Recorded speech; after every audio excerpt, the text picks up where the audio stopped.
Chapter 607. There were flowers in the 4 seasons of the world. Even in winter there were plum blossoms. Naturally, there were also flowers in autumn. The Lank Temple was most famous for its osmanthus flowers in autumn.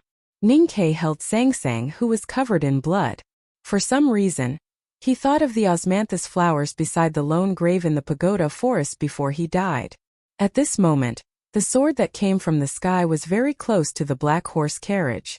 It would probably stab Sangsang and him in the next moment. In fact, he did not really see the flying sword, but he sensed it and was sure that it was from the Sage of Sword, Liu Bai. He knew that he and Sangsang were about to die, so he did not do anything else. He only hugged Sangsang tighter and waited quietly. However, what happened next was completely beyond Ningke's imagination and calculation. The sword that came from the sky and was supposed to kill the two of them actually flew past the black horse carriage. The quiet light of Buddha faded behind the horse carriage. The dilapidated scene in the back temple of the Lank Temple and the autumn rain were all isolated outside and then disappeared without a trace. It was quiet all around. Ningke knew that the horse carriage had completely entered the world in the chessboard. His extremely tense mind suddenly relaxed. Sweat poured out like a storm and instantly drenched his body. The big black horse also felt the changes in the surrounding environment. It neighed happily and galloped on the quiet road. However, before it could run more than 10 feet, the seemingly deep and endless road suddenly broke in the middle. The road was originally on a high mountain in the chessboard world. The sudden collapse in front of it naturally turned it into a cliff. Having just escaped from a desperate situation, it did not expect to face such danger in such a short time. The big black horse did not even have time to stop. Its violent temper flared up in the moment of despair, and it actually rushed down while neighing wildly. With a heavy crash, the black horse carriage landed heavily on the ground. The wheels crushed a puddle that was about to freeze. Then it rolled over the slightly hardened and cold ground and continued galloping towards the cold sun in the distance. The violent impact bounced Ningke up in the carriage.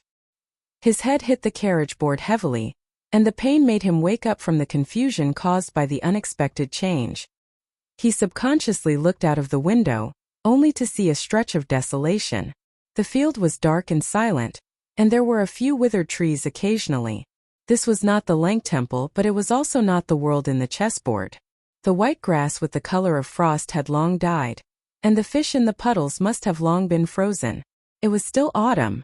The scenery looked familiar to him, but he had never been here before. What was this place? Was this a wasteland?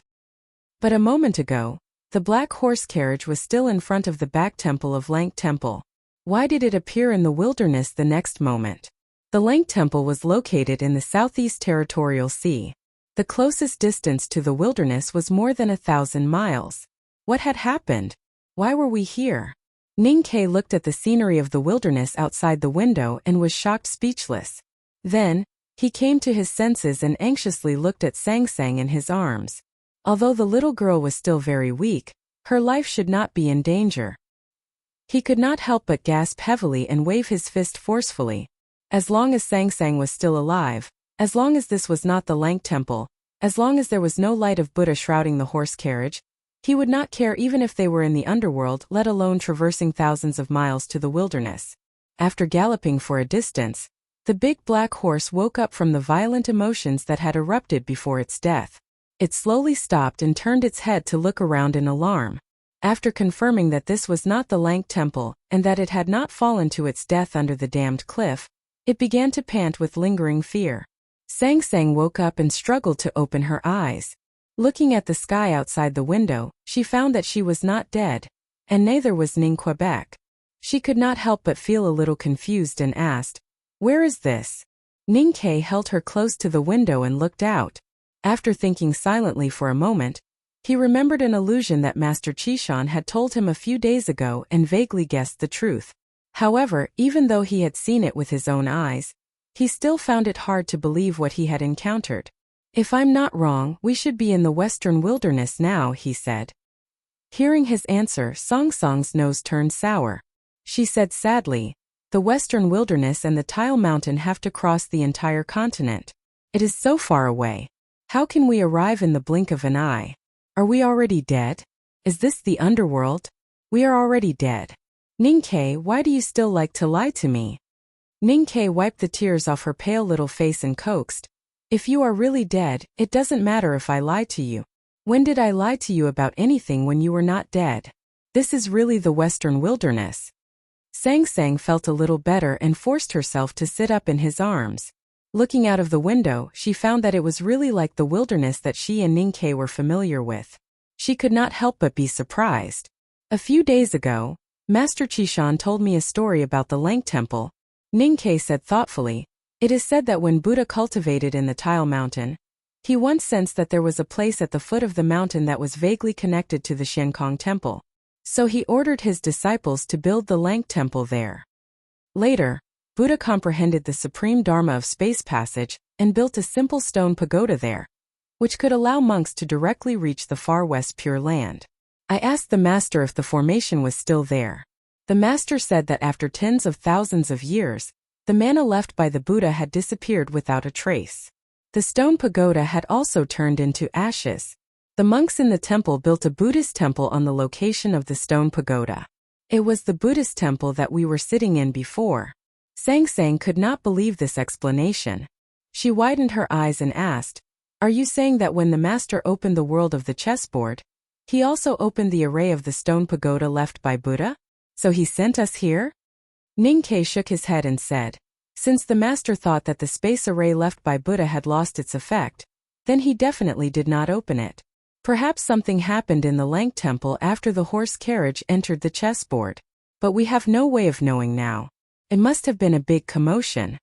The array of the stone pagoda deep in the foundation of the Buddha Hall in the back temple of the Lang Temple had been buried for many years. The power left by Buddha had indeed almost completely disappeared. However, the monks in the temple had been chanting and worshipping Buddha for countless years. Under the influence of the Buddha's nature, the stone pagoda still retained the last bit of power. Ninkei did not know what happened in the Lang Temple after the black horse carriage entered the chessboard. But his guess was right. The commotion that could reopen the array left by Buddha was naturally not small. At that moment, the world wayfarer of the Buddhism sect, Qin Yan, broke his 16-year silent meditation and wanted to forcefully reverse the rules of the chessboard world. Second brother Jun Emo threw out the iron sword with all his power. The silent meditation of the Buddhism sect and the iron sword of the academy were the most powerful techniques in the cultivation world. But if there was only one of them, it would not be enough to open the array. But when the two overlapped, a very magical change occurred. The power of Buddha hidden in the broken well was activated, and the array in the stone pagoda was reopened.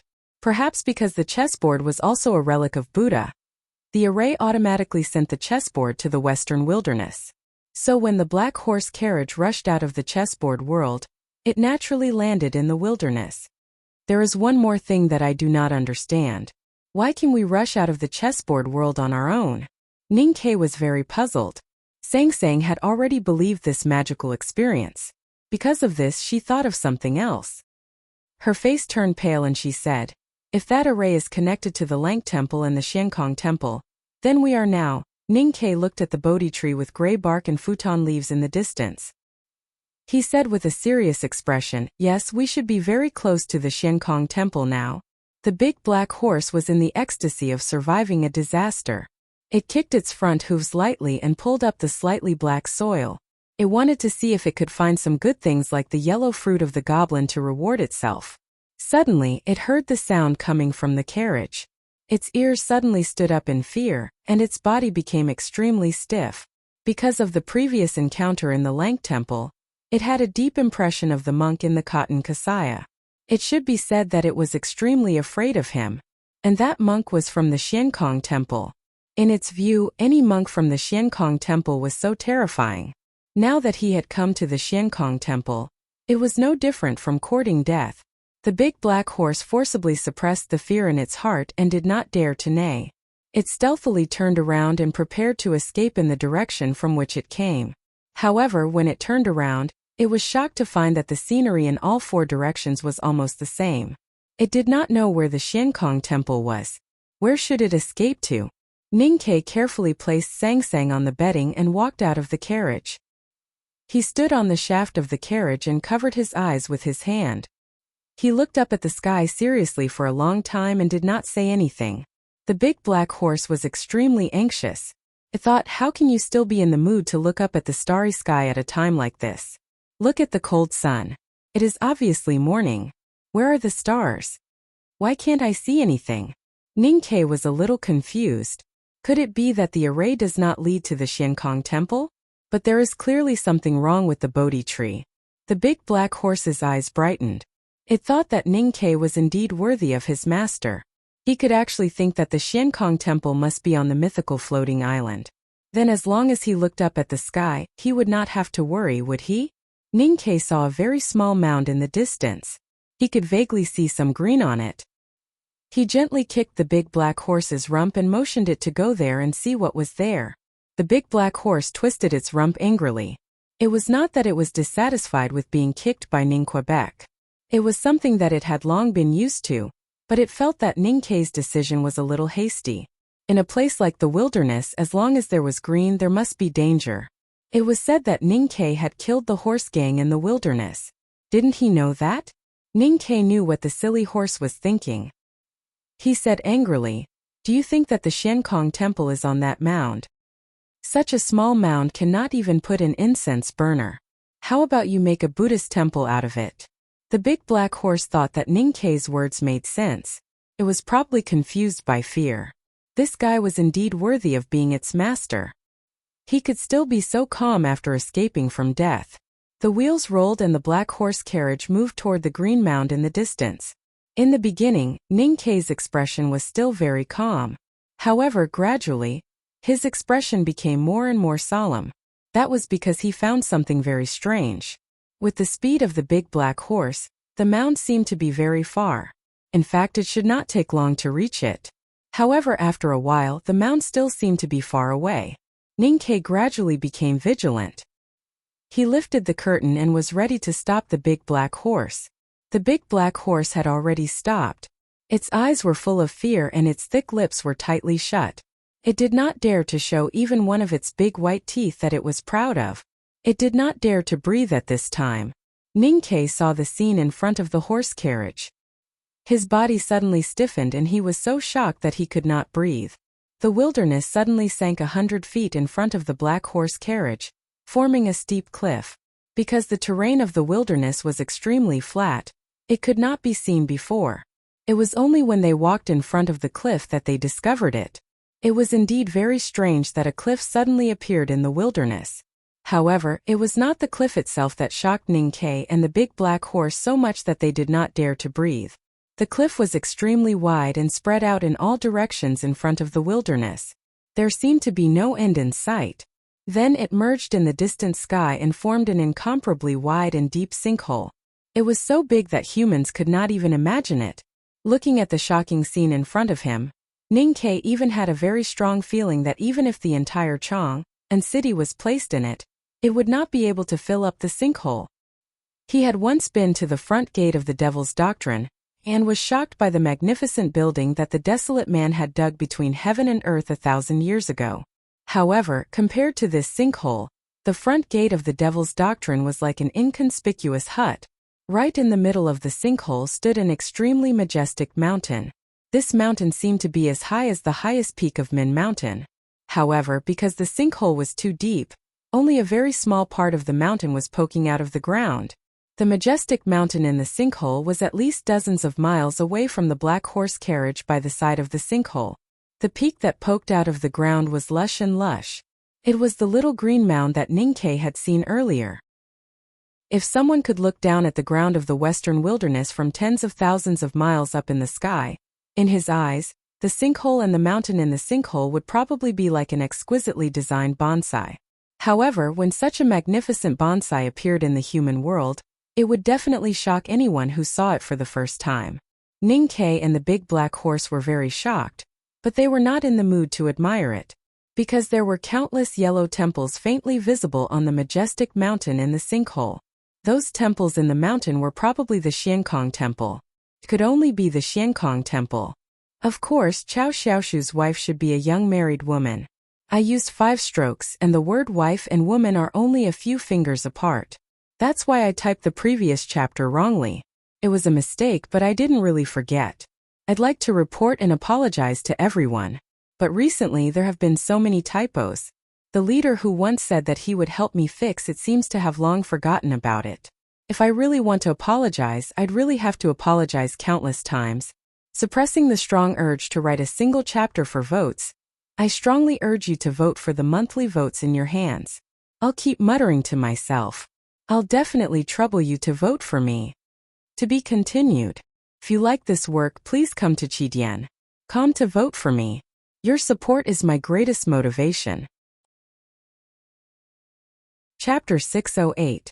A moment later, the man and the horse woke up from the shock. The big black horse could not resist the instinctive fear and turned around to escape, while Ninkei was still staring at the scene under the cliff in a daze. Xiankong Temple was an unknown place. Even cultivators only vaguely knew that this sacred place of Buddhism was located in the depths of the western wilderness, and was rarely visited. Because of the name of Xiankong Temple, many people naturally guessed that Xiankong Temple must be built on the legendary floating island that only those in the divine state could have. Who would have thought that Xiankong Temple was not floating in the sky, but under the ground? Ninkei looked at the mountain in the distance where the big black horse's body was hidden under the ground and felt puzzled.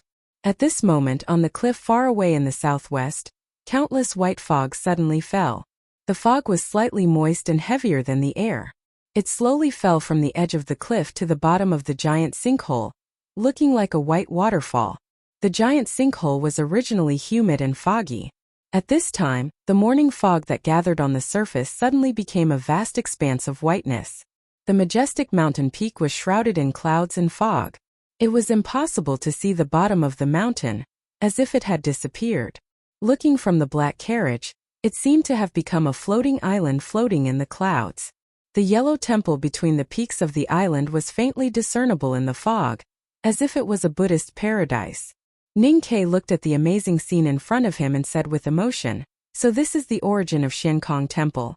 The big black horse lowered its head and lightly kicked the ground, not daring to make a sound. However, it was extremely anxious and nervous. It thought that even if the sacred place of Buddhism was indescribably magical, it was not worth taking such a big risk. Ninkei did not think it was very risky. With his eyesight, he could only see the rough shape of the yellow temple in the distant mountain in the giant sinkhole.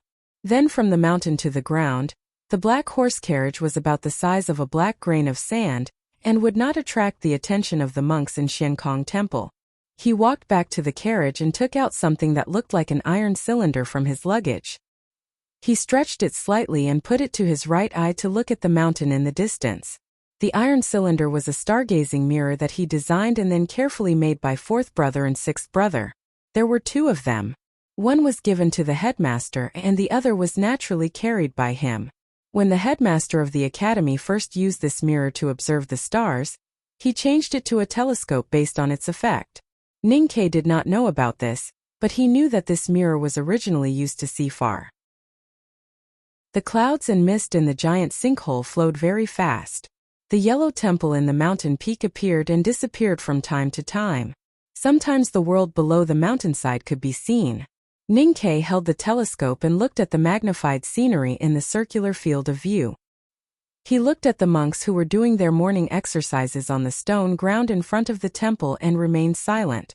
There was probably wind whistling up from the bottom of the giant sinkhole, and the thick clouds on the mountainside were mostly blown away. Ninkei looked at the scene at the mountainside through the telescope and was surprised to find that there were layers of terrace fields below the mountainside of the giant peak. Looking at the color of the plants in the fields, it should be the cold rice that was hard to grow in the wilderness. Then, he found that there was a river at the bottom of the giant sinkhole and farmhouses. Ninkei silently observed the Xiankong Temple with the telescope. His expression became more and more serious, and his hands holding the iron cylinder became more and more stiff. According to the scene he saw, he estimated that there were about 1,000 monks in the Xiankong Temple, and at least 100,000 people lived in the vast field at the bottom of the giant sinkhole. Those dark-skinned and ragged farmers were responsible for providing daily necessities for the Xiankong Temple, and must bear a lot of heavy labor. Xiankong Temple had existed for many years, and those mortals must have lived at the bottom of the giant sinkhole for many years. Many generations of mortals had lived in the damp and dark underground, working hard without complaint to maintain the existence of Xiankong Temple. Ningke believed that even the most devout Buddhist believer could not bear such torture forever. The monks in Xiankong Temple must have their own ways to drive these farmers like animals. In this sense, those farmers were more like serfs that had long been abolished in the Central Plains. In a very short time, many scenes appeared in Ningke's mind. The escaped slaves who had their shoulder blades pierced by iron chains, the disrespectful people who fell dead in the cold rice fields, the hundreds of thousands of poor mortals kneeling in front of the mountain peak, and the extravagant life of the monks in the temple. He put down the telescope and looked at the Xiankong Temple in the clouds, which looked like a Buddhist country.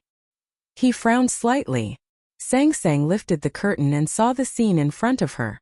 She was shocked speechless. Ningke handed the telescope to her and said, "Take a look and then leave. Our trip to the Xiankong Temple is not in vain." If Ningke was a man of great wisdom and courage, he might climb down the cliff and secretly go to the miserable world under the clouds. He might start a rebellion among the serfs and overthrow the deformed Xiankong Temple. Or he might sneak into the Xiankong Temple to find the treasures that Buddhism had accumulated for many years. But he was not such a person. After observing the Xiankong Temple, he did not hesitate at all. He let the big black horse take the carriage away from the edge of the giant sinkhole and left quietly in the opposite direction. Although the treasures were good, it depended on whether he was alive to get them. Everyone was curious. If he was still the simple Mr. 13 of the academy before he entered the Lang Temple, he would go to the Xiankong Temple no matter what. Anyway, even if the monks caught him, they would not dare to kill him. But now he had Sang Sang with him. Although the world was big, there seemed to be no place to stay, not to mention the Lang Temple where the Buddhism sect was bent on killing Sang Sang. The black carriage moved quietly. After a while, it returned to the place where they had started. It was just a little off course and happened to pass the Bodhi tree. Ningke looked at the Bodhi tree outside the window and said, "That should be the place where Buddha passed away."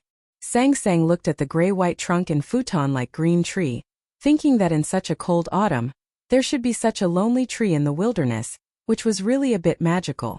She also thought that she actually saw the place of Buddha's parinirvana recorded in the Buddhist scriptures, and could not help but be very surprised. Ningke said with a smile, "Now your status is no less than that of Buddha. You don't need to be too afraid of him." After the light of Buddha descended on the Lang Temple from the top of Tile Mountain, the two had no chance to discuss that matter. Or it could be said that they did not want to discuss that matter. But after all, they could not stay silent forever. Sang Sang was silent for a long time and whispered, "Will I really destroy this world?" Ningke thought of the Xiankong Temple he had seen and the cruel truth he had guessed. He said, "I don't know and I don't care. But if it is such a world, it doesn't matter if it is destroyed." He lay in bed until 8 o'clock and then struggled to get up. Continue to write the next chapter. To be continued. If you like this work, please come to Chidian.com to vote for me. Your support is my greatest motivation.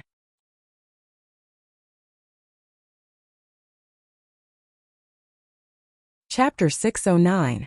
There was a great horror between life and death. The life and death of the world were tied to one's body. The horror was unimaginable. Sang Sang remained silent after hearing Ningke's words. No one knew what she was thinking. Ningke reached out and touched her forehead. It was a little cold, but not as serious as when she was sick. After thinking for a while, he helped her put on the fur coat and carried her out of the black horse carriage. The two stepped on the frozen ground of the wilderness and walked to the Bodhi tree. Looking around, it was barren. There were a few willows that had already withered. No one knew when the shrill cries of birds came from afar. The Bodhi tree was still green, which was very eye-catching in the wilderness. Ningke and Sang Sang had been studying Buddhism in the Lang Temple for many days and had entered the Zen sect. They could clearly feel that there was some Buddha nature left on the ground under the Bodhi tree. The Buddha nature was very little and gave people a sense of desolation. There were a few slight dents on the ground under the Bodhi tree. The inside was as smooth as a mirror. What was amazing was that there were no leaves or dust left on the ground. Ningke looked at those marks and made a rough sketch in his mind. He found that they were exactly the marks that would be made when a person lay down on the ground. The small dent at the front should be the place where the elbow was used to bear the force. Then, the relatively larger ones below were the marks left by the body on the ground. He said to Sangsang, "It is said that Buddha closed his eyes while lying on his side when he was in nirvana. Seems that it is true." Sangsang didn't understand why he brought her to see the Bodhi tree and the relic left by Buddha. Everyone who cultivates Buddhism in the world wants to come to this Bodhi tree to worship. We didn't think about it, but we came here. If there is a so-called lucky chance, this is our lucky chance. Ninkei said, "Learning Buddhism is good for your body. Even if it can only cure the symptoms, you should continue. The Buddha nature left under the Bodhi tree should be helpful for your cultivation." Sangsang leaned weakly in his arms and said, "Where are we going?" Ninkei said, "Back to the academy, of course." Sangsang's body shrank slightly and looked a little uneasy. She said, "But I am very worried." Ninkei frowned slightly and asked, "What are you worried about?" "The academy wants to cure me, but if my illness is really a mark left by Yama, how can it be cured? I can feel that the remnant Buddha nature under this Bodhi tree is of no help to me." Sangsang said sadly, "Have you ever thought that if the academy can't cure me in the end and the world is about to be destroyed because of me, what should we do then?" After a moment of silence, Ninkei said, "I said I don't care." Sangsang whispered, "But will the headmaster and senior brothers care as much as you do?" Ninkei was silent and didn't know how to answer. He knew clearly that his teacher and his two senior brothers really wanted to cure Sangsang. But if they couldn't, would they really watch the underworld invasion? Sangsang looked up at him and said seriously, "Ninkei, have you ever thought about committing suicide?" Ninkei patted her on the back and said, "If it's one of those sad stories in the books, it might end up like this. But I've already said that this is not a story in the books. I don't like reading, I don't want to die, and I don't want you to die either." Sangsang said sadly, "But we have no future. The underworld invasion represented the arrival of the everlasting night and the destruction of the human world. The daughter of Yama was naturally the enemy of the whole human world. Even the academy or the Tang Empire couldn't always stand against the whole human world. This meant that no matter how big the world was, there was no place for them." After a long silence, Ninkei said, "I've read the Ming Handscroll of the Tomes of Arcane and the notes left by Buddha. I know that Buddha has seen the future of the human world. That's why he built the Xiankong Temple, left the chessboard, and left the Yulan Bell, in order to deal with the underworld invasion." Sangsang didn't understand why he said these words. Ninkei looked at her and said, "Master Chishan once said that if you try to see the future, even if it's just a glimpse, the future will change. The Buddha saw the future back then, and he had made so many preparations. So the future he saw was naturally very different from the real future." Sangsang said, "You mean that the future is not predestined, so we don't need to worry?" Ninkei said, "The future is actually very similar to death. If it's predestined, then it's meaningless to worry. If it can be changed, then we don't need to worry. We just need to work hard to change it." Sangsang said, "I see. This sentence is very reasonable." Ninkei said, "Although I can occasionally say some very reasonable words, this sentence was not said by me, but by the headmaster. So I firmly believe it." Then he looked into Sangsang's eyes and said, "Maybe the whole world won't allow us to live anymore. We still have to go back to the academy. Because if this is the last trust, of course we should leave it to the headmaster." A smile appeared on Sangsang's pale face and she nodded. Ninkei smiled and said, "We may die at any time. Tomorrow may be the last day. In fact, it's not necessarily a bad thing. At least it can urge us to do many things we wanted to do before but dared not to do." Sangsang looked at him quietly and summoned up the courage to say, "I want to have children with you." Ninkei was stunned and then said with a bitter smile, "It takes a long time to have children. Is there anything you want to do now?" Sangsang asked, "What do you want to do now?" Ninkei led her to the Bodhi tree. He took out a sharp arrowhead and carved a line of small words on the tree, which was regarded as the absolute symbol of the world by the Buddhist believers. It was sacred and inviolable. In the autumn of the 16th year of Tianqi era, Ninkei of the academy came here with his wife Sangsang, the daughter of Yama.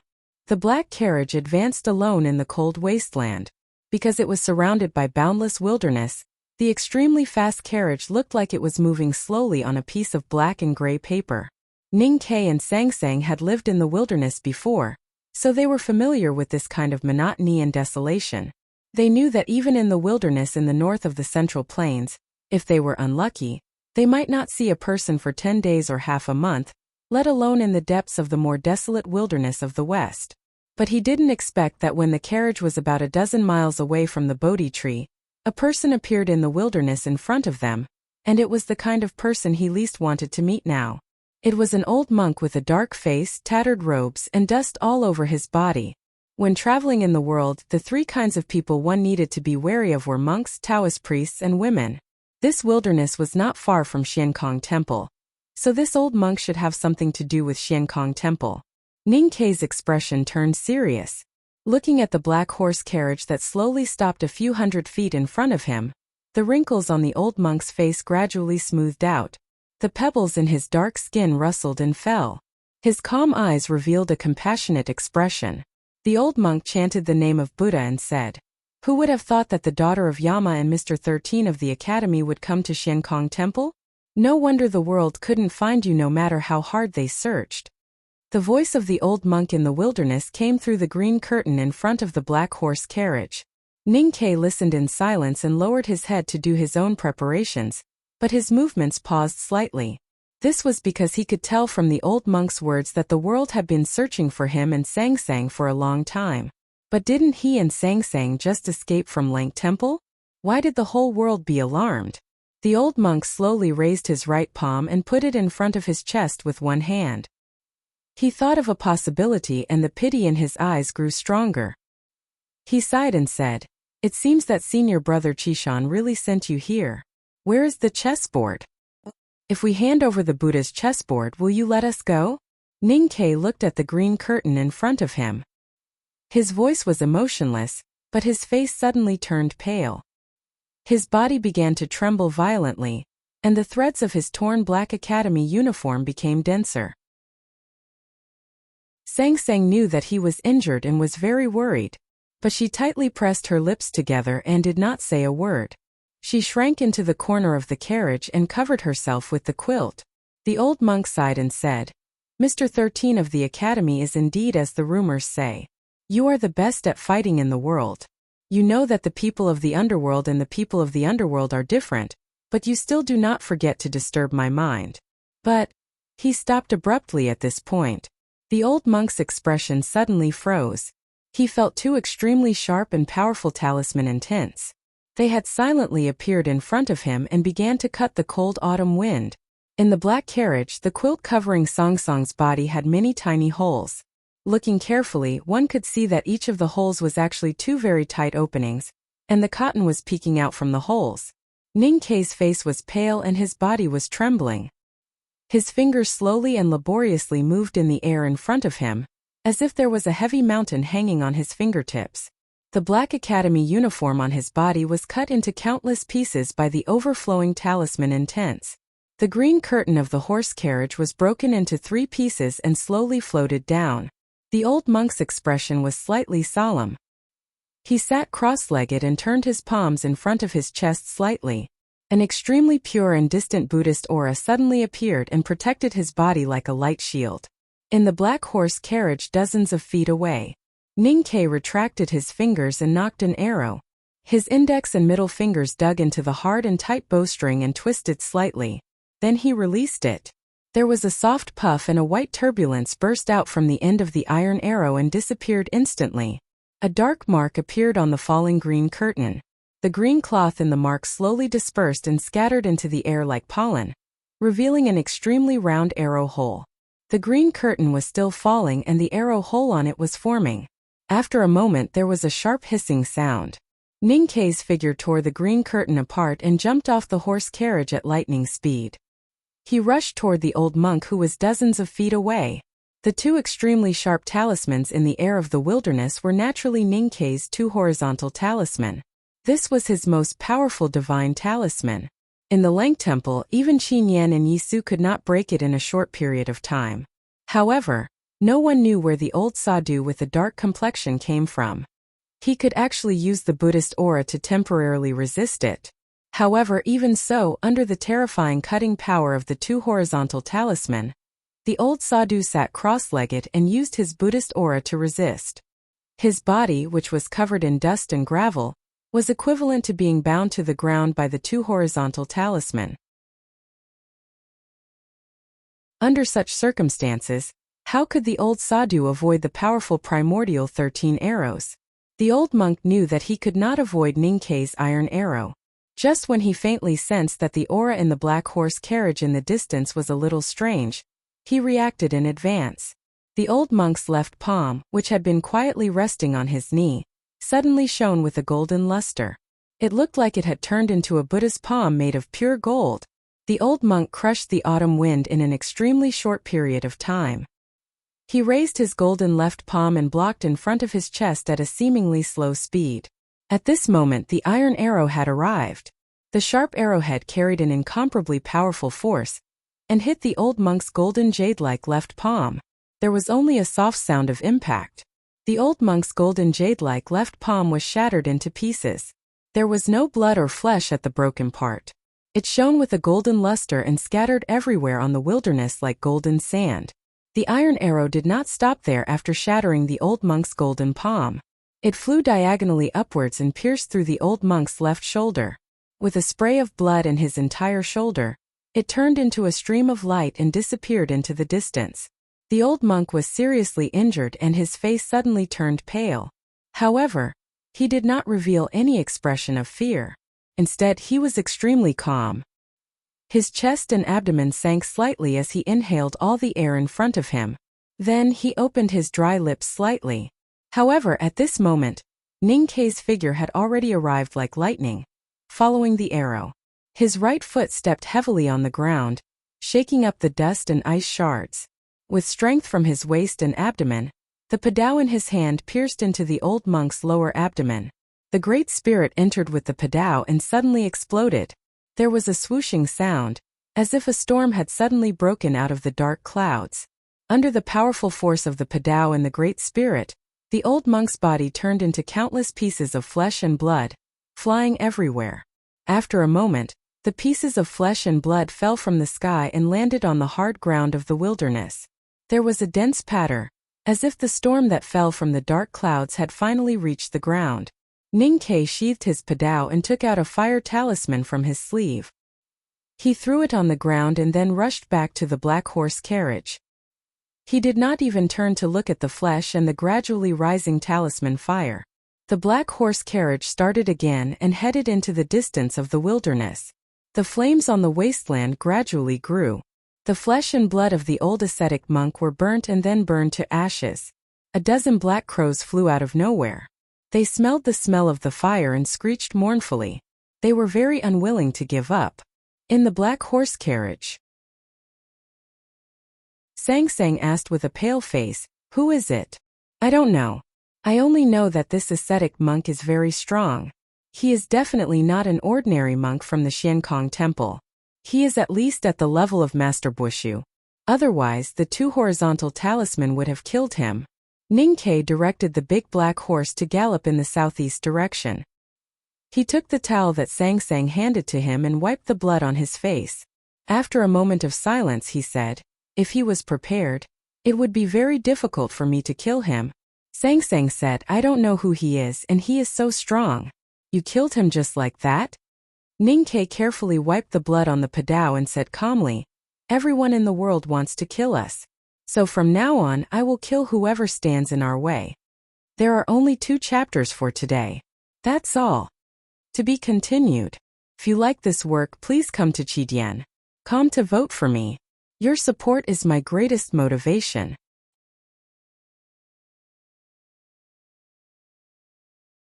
Chapter 6:10. The blood-stained padao was polished until it shone brightly. Because of its dark color, it was not like snow but like smooth stone.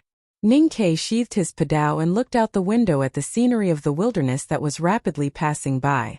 With the terrifying speed of the black horse carriage, he could have escaped directly and the old ascetic monk would not have been able to stop him. However, the old monk could have alerted the Xiankong temple, so he chose to attack. Just as he had said, the old ascetic monk was definitely not an ordinary person in the Xiankong temple. Especially the palm that glowed with golden light. It was obviously a powerful skill of Buddhism.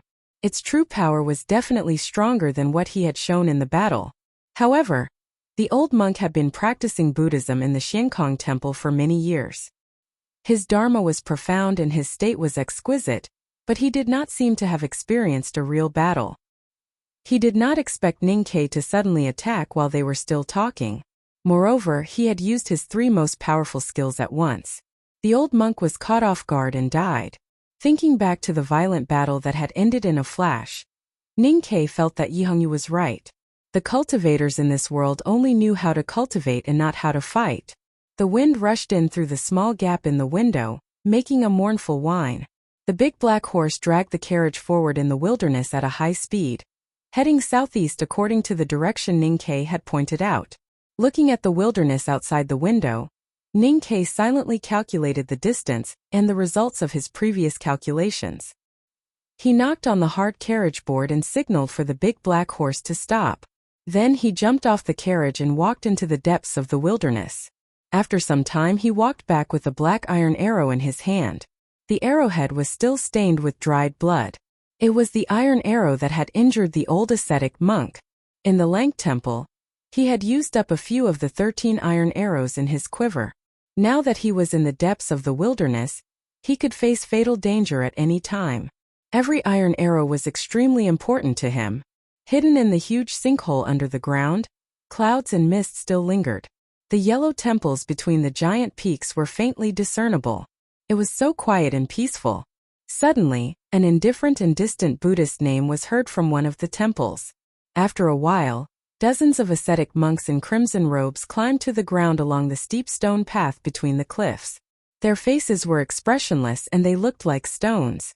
The leading monk wore a different robe. He was the president of the Hall of Respect of Xiankong Temple Chi Mei. He narrowed his eyes and looked at the desolate wilderness in front of him, frowning slightly. The chanting of Buddha in Xiankong Temple came from the chief monk of scripture, who had the highest status in Xiankong Temple. The chief monk of scripture was slightly disturbed and ordered the soldier monks of the Hall of Venerable Ones to search the depths of the wilderness. Even though Chi Mei was the chief monk of the Hall of Venerable Ones, he had to show up in person, and he knew why the chief monk of scripture was disturbed. The chief preaching monk of the Xiankong Temple had been sentenced by the Commandment Hall to cultivate in the wilderness 3 years ago, because he had violated the Buddhist precepts, and was burdened by his worthless illegitimate son. Today, the chief preaching monk should have returned to the Xiankong Temple. However, no one had seen the chief preaching monk. Chi Mei led the ascetic monk soldiers and followed the senses of the chief preaching monk into the depths of the wilderness. They walked until the evening. When the twilight was as red as blood, they finally saw the pile of ashes. The wind in the wilderness was strong, but the ashes were not completely extinguished because there were a few pieces of bone that could not be completely incinerated by any kind of fire. Looking at the colorful bones in his hand, Chi Mei was silent. The ascetic monk soldiers in red robes looked sorrowful. They sat cross-legged around the ashes and began to chant the reincarnation scripture with respect and sincerity. Chi Mei handed the bones to a monk for safekeeping with a solemn expression.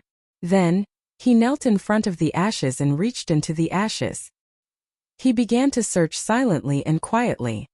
His fingers, which were like stone branches, moved slowly in the ashes of the chief preaching monk like a sieve and did not miss any place.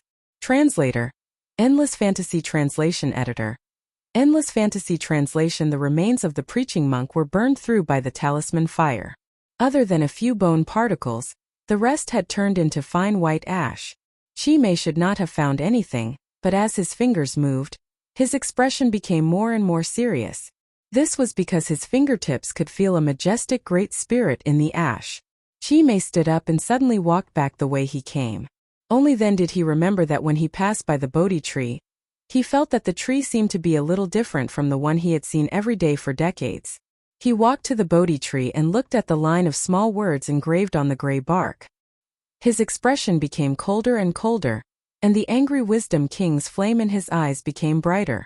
In the 16th year of the Tianqi era, Ning Ke of the academy came here with his wife, daughter of Yama, Why was it 16 years? Chime was slightly puzzled. He brushed the ground with his monk's sleeves. The gravel on the surface of the wilderness rolled and a very shallow rut appeared. He followed the rut for dozens of feet, and then the faint traces of the rut completely disappeared on the ground of the wilderness. He looked up into the distance and guessed where the black horse carriage was heading. The night was approaching. The world in the giant sinkhole had already entered a long night in advance. The last sunset could still be seen in the yellow temple at the highest point between the giant peaks.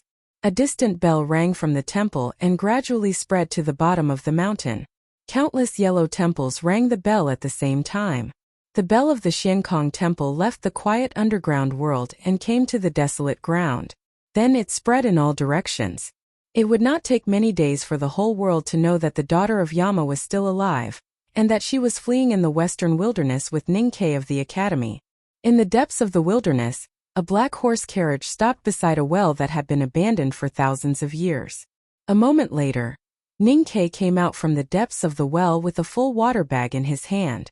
No one knew how he managed to find water in the well that had been abandoned for many years. The night was always cold.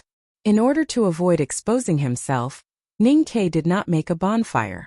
Instead, he put a few pieces of fire talismans in the copper basin in the carriage to keep warm. This method was too extravagant. Even if he had abundant psyche power, he still had to calculate the consumption of talismans to ensure that he and Sang-Sang could walk out of the wilderness. Ning-Kei simply ate some dry food with cold water and began to cook porridge for Sang-Sang. While waiting for the water to boil, he used the time to sort out his equipment. Since the road ahead was difficult, equipment was naturally the most important thing. He was the most hard-working person. These years he had stored a lot of talismans. However, at the beginning, his state was relatively low, so the talismans he wrote could not be used in the battle of his current state. There were only about 20 pieces of talismans that could be used in battle, and there were not many iron arrows left in the arrow box. The next chapter will come later. To be continued. If you like this work, please come to Chidian.com to vote for me. Your support is my greatest motivation.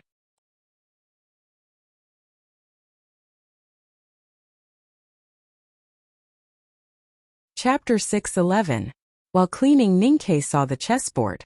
After a short pause, he threw it into the corner and picked up the big black umbrella. He couldn't help but shake his head. Compared with its appearance in the past 10 years, the big black umbrella had changed a lot.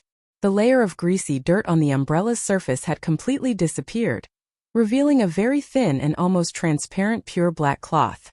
There were even a few holes on the edges which looked very miserable. The big black umbrella that used to be indestructible and could withstand all attacks in the world had become like this.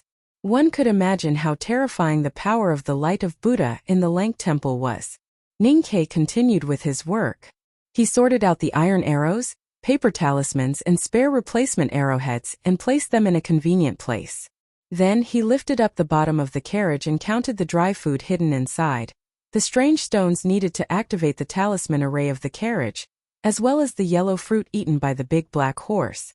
According to the current amount, it should be enough to return to the academy from the wilderness. Even if the dry food was not enough, he would not worry about not being able to find food in the wilderness. It was not difficult for him to find water. If there was no other way, he could just use his psyche power to write a few more water talismans. The paper talismans in the copper basin had long disappeared and turned into warm yellow flames. This was a fire talisman that Ning-Kei had written a long time ago. It looked powerful, but in fact, the temperature of the flame and the length of time it could be maintained were very ordinary. The water in the small pot on the copper basin had just boiled. The rice was rolling up and down in the water. It was hard to tell how long it would take for the rice to be cooked. Ning-Kei took a piece of ginseng and walked down from the carriage. He called back the big black horse that was on guard thousands of feet away. He touched its mane and thought of the scene of them going through life and death together in the Lank Temple. He was touched and said, "From now on, as long as I have a mouthful of meat, you will have a mouthful of soup." After saying this, he stuffed the ginseng into the big black horse's mouth and patted its head. The big black horse chewed and swallowed the ginseng. It raised its head unwillingly and looked at Ning-Kei pitifully, smacking its lips. Its meaning was very clear. Master, although you have always been shameless, only willing to give me soup to drink when there is meat to eat, but now you are letting me eat such a thin piece of ginseng. How can I be full? You should know that I was scared out of my wits by that strange sinkhole in that scary temple. I carried you for more than 300 miles. Don't you understand the principle of not starving? Ninkei felt a little ashamed and said, I'll definitely get you some meat tomorrow. That's all for today. The big black horse shook its head gently. It was a little angry but more helpless. The porridge in the pot was ready and emitted a faint fragrance. Ninkei helped Sangsang sit up and fed her. He said, There's some medicine in the porridge. I stole it from that fool. Don't let it know. Sangsang was a little embarrassed as she looked out of the carriage. She suppressed her laughter and lowered her head to eat the porridge.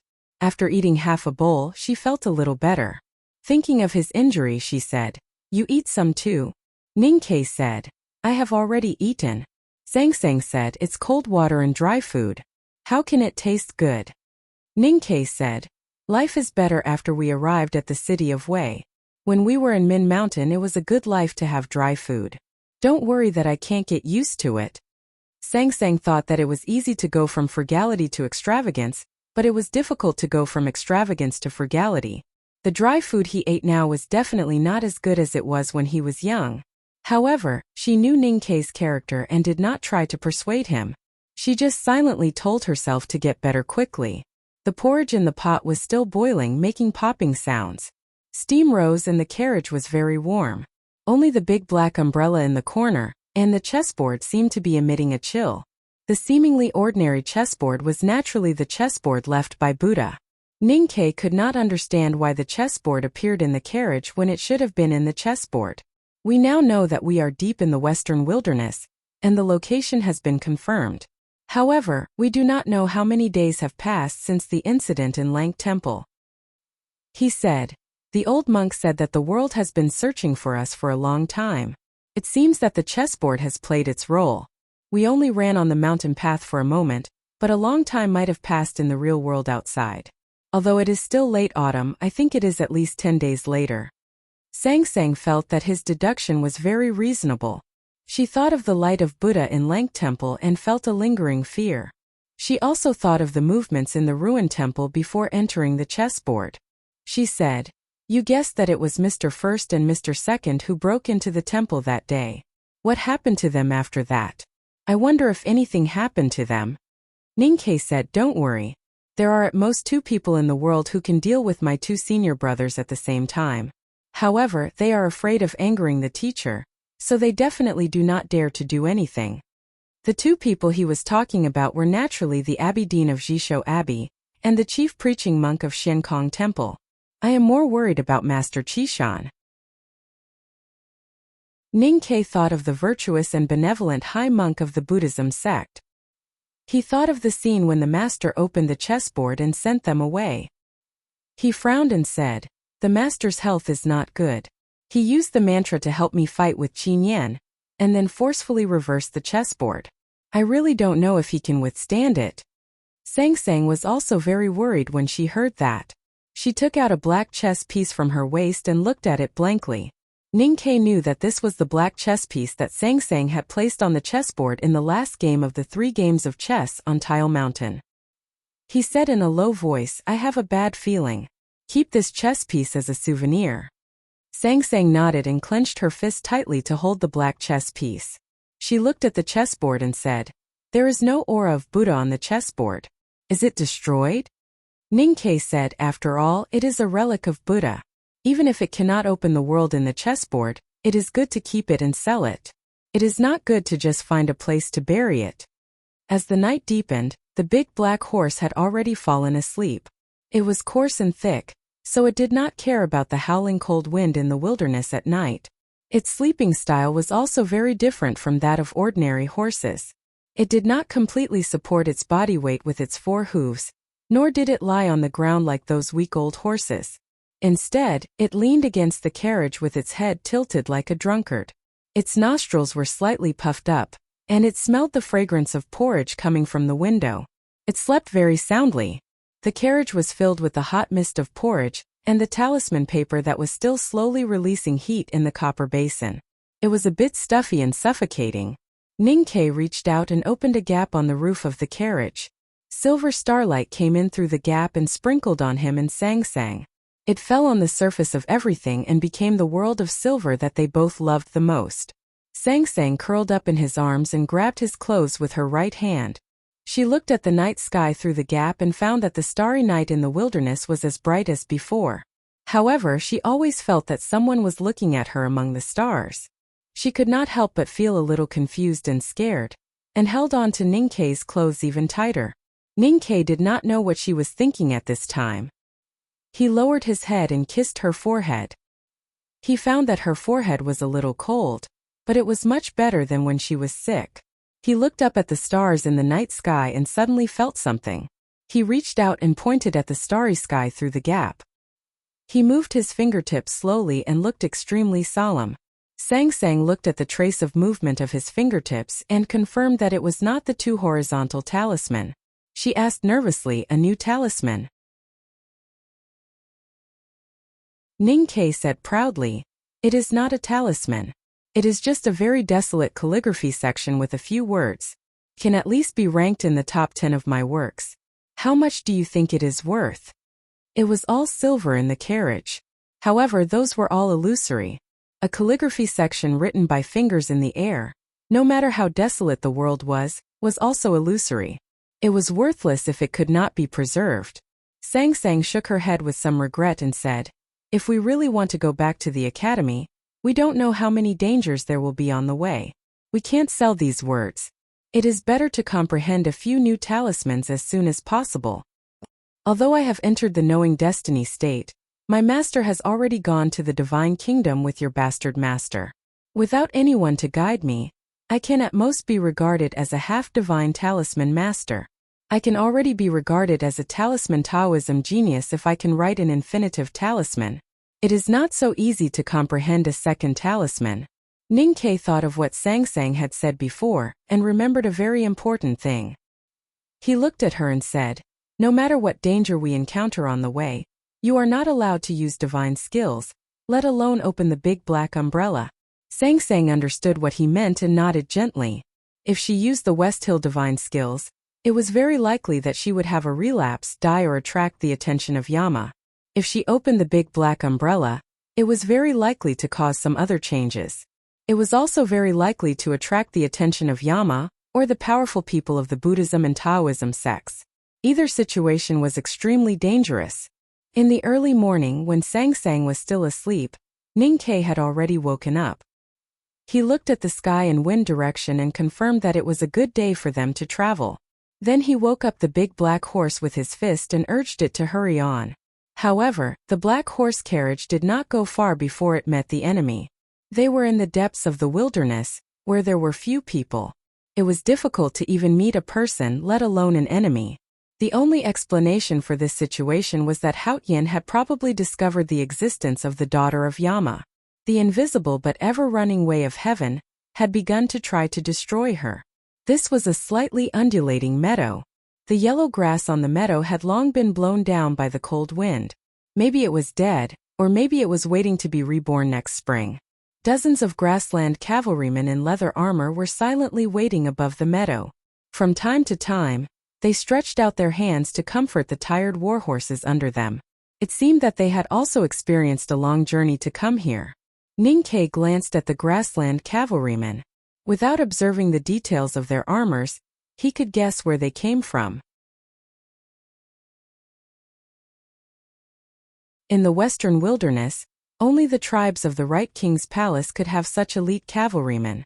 At this moment, the black horse carriage was about 2,000 feet away from the grassland cavalrymen of the Right King's palace. It was still out of the shooting range of the arrows. He could totally let the big black horse take advantage of its speed and charge diagonally. He believed that no matter how good the cavalrymen's riding skills were, they would not be able to catch up with him. However, the grassland cavalrymen were scattered on the meadow, and the charging line was very long. It seemed sparse and weak, but in fact, it was to prevent the black horse carriage from escaping. If Ninkei wanted to leave without fighting, He would have to make a big detour to bypass the meadow. However, that would take too much time.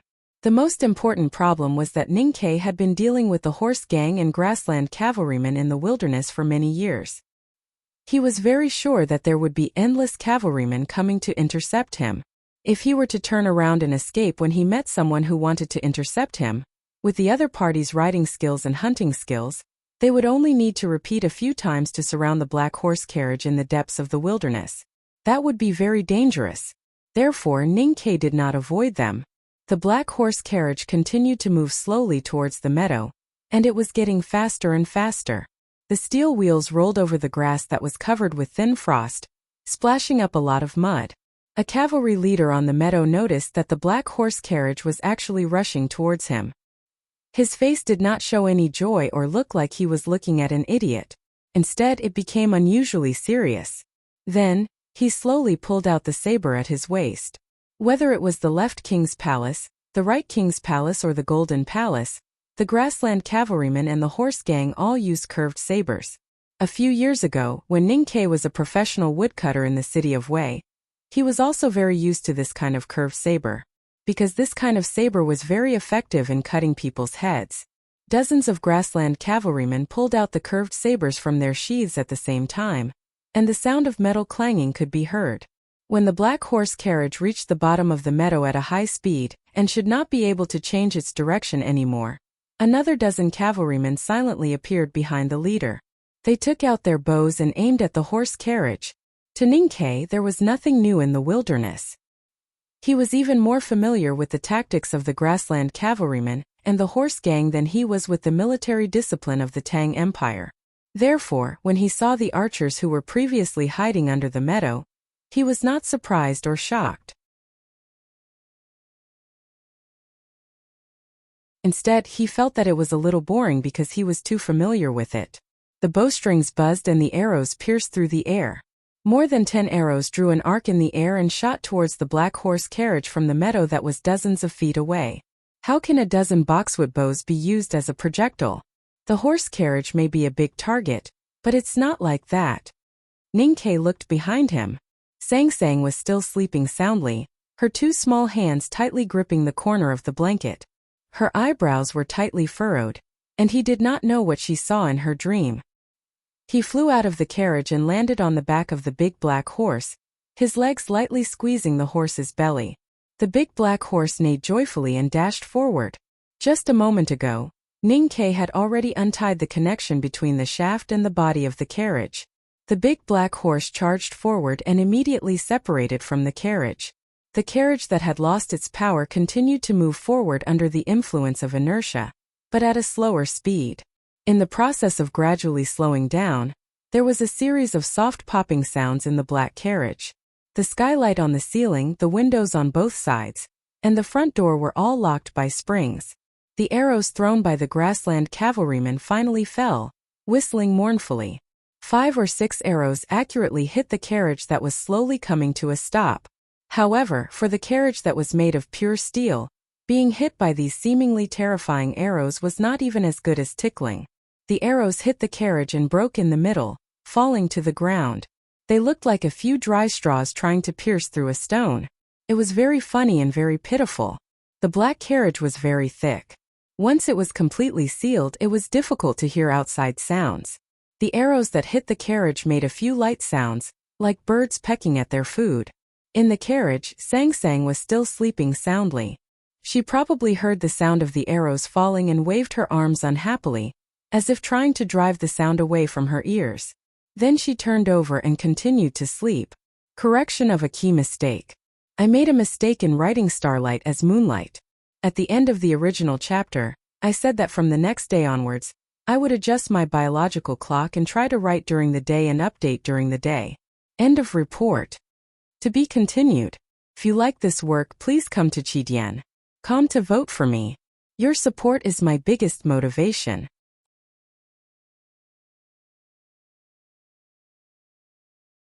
Chapter 6:12. Some of the arrows fell on the carriage and turned into broken straws, while others fell on the big black horse. However, once the big black horse sped up, it was not affected by the slope of the meadow at all. In an instant it turned into a cloud of black smoke and dust, leaving the arrows far behind. The cavalrymen on the meadow who were about to charge were shocked speechless when they saw this scene. Their leader shouted and the cavalrymen came to their senses. They shouted loudly and brandished their sharp machetes, dashing downwards. However, they had only dashed 100 feet when they suddenly spread out. Some of them charged towards the cloud of dust created by the big black horse, while the rest charged towards the black carriage that had stopped. It had to be said that the cavalry leader's command in such a short period of time was very correct. The carriage stopped at the bottom of the meadow and could not be moved. It was completely a target waiting to be slaughtered. If Ninkei did not care, the grassland cavalry could kill the people in the carriage in the shortest time possible. If Ninkei was worried about the lives of the people in the carriage, he would stop charging and turn back. Then he would lose his greatest advantage in speed and be caught in a chaotic battle.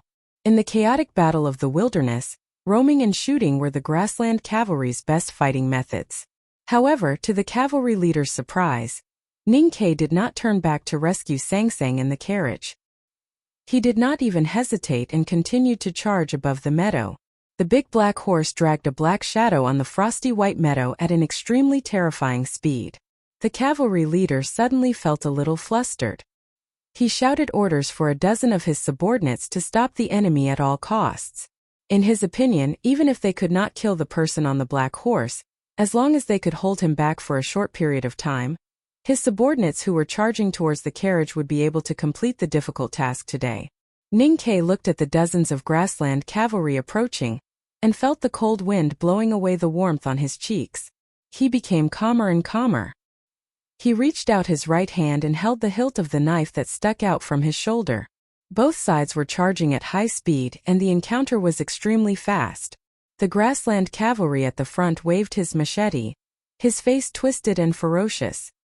He roared and slashed at Ning Quebec. With a crisp sound, the grassland cavalry's head was separated from his body. The warhorse carried the headless body and continued to gallop forward at high speed. The blood spurting from the cavalry's neck seemed to dye the sky red. The headless cavalry brushed past the big black horse and continued galloping for several feet before the corpse fell to the ground. At this time, the head that had flown in the air also fell, landing right beside the dead cavalry's hand. The previous clear and crisp sound was actually the combination of two sounds.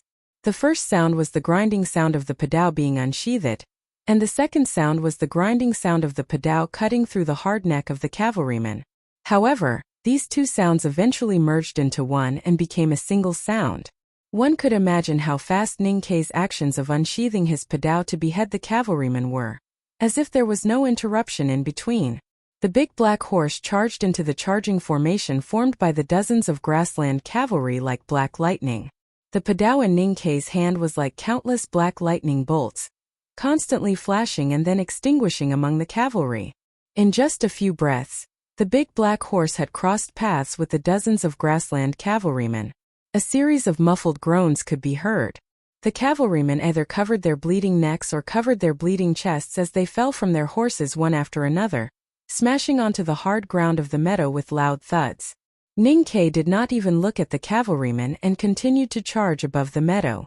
The big black horse was too fast, and so was the speed at which he waved his knife.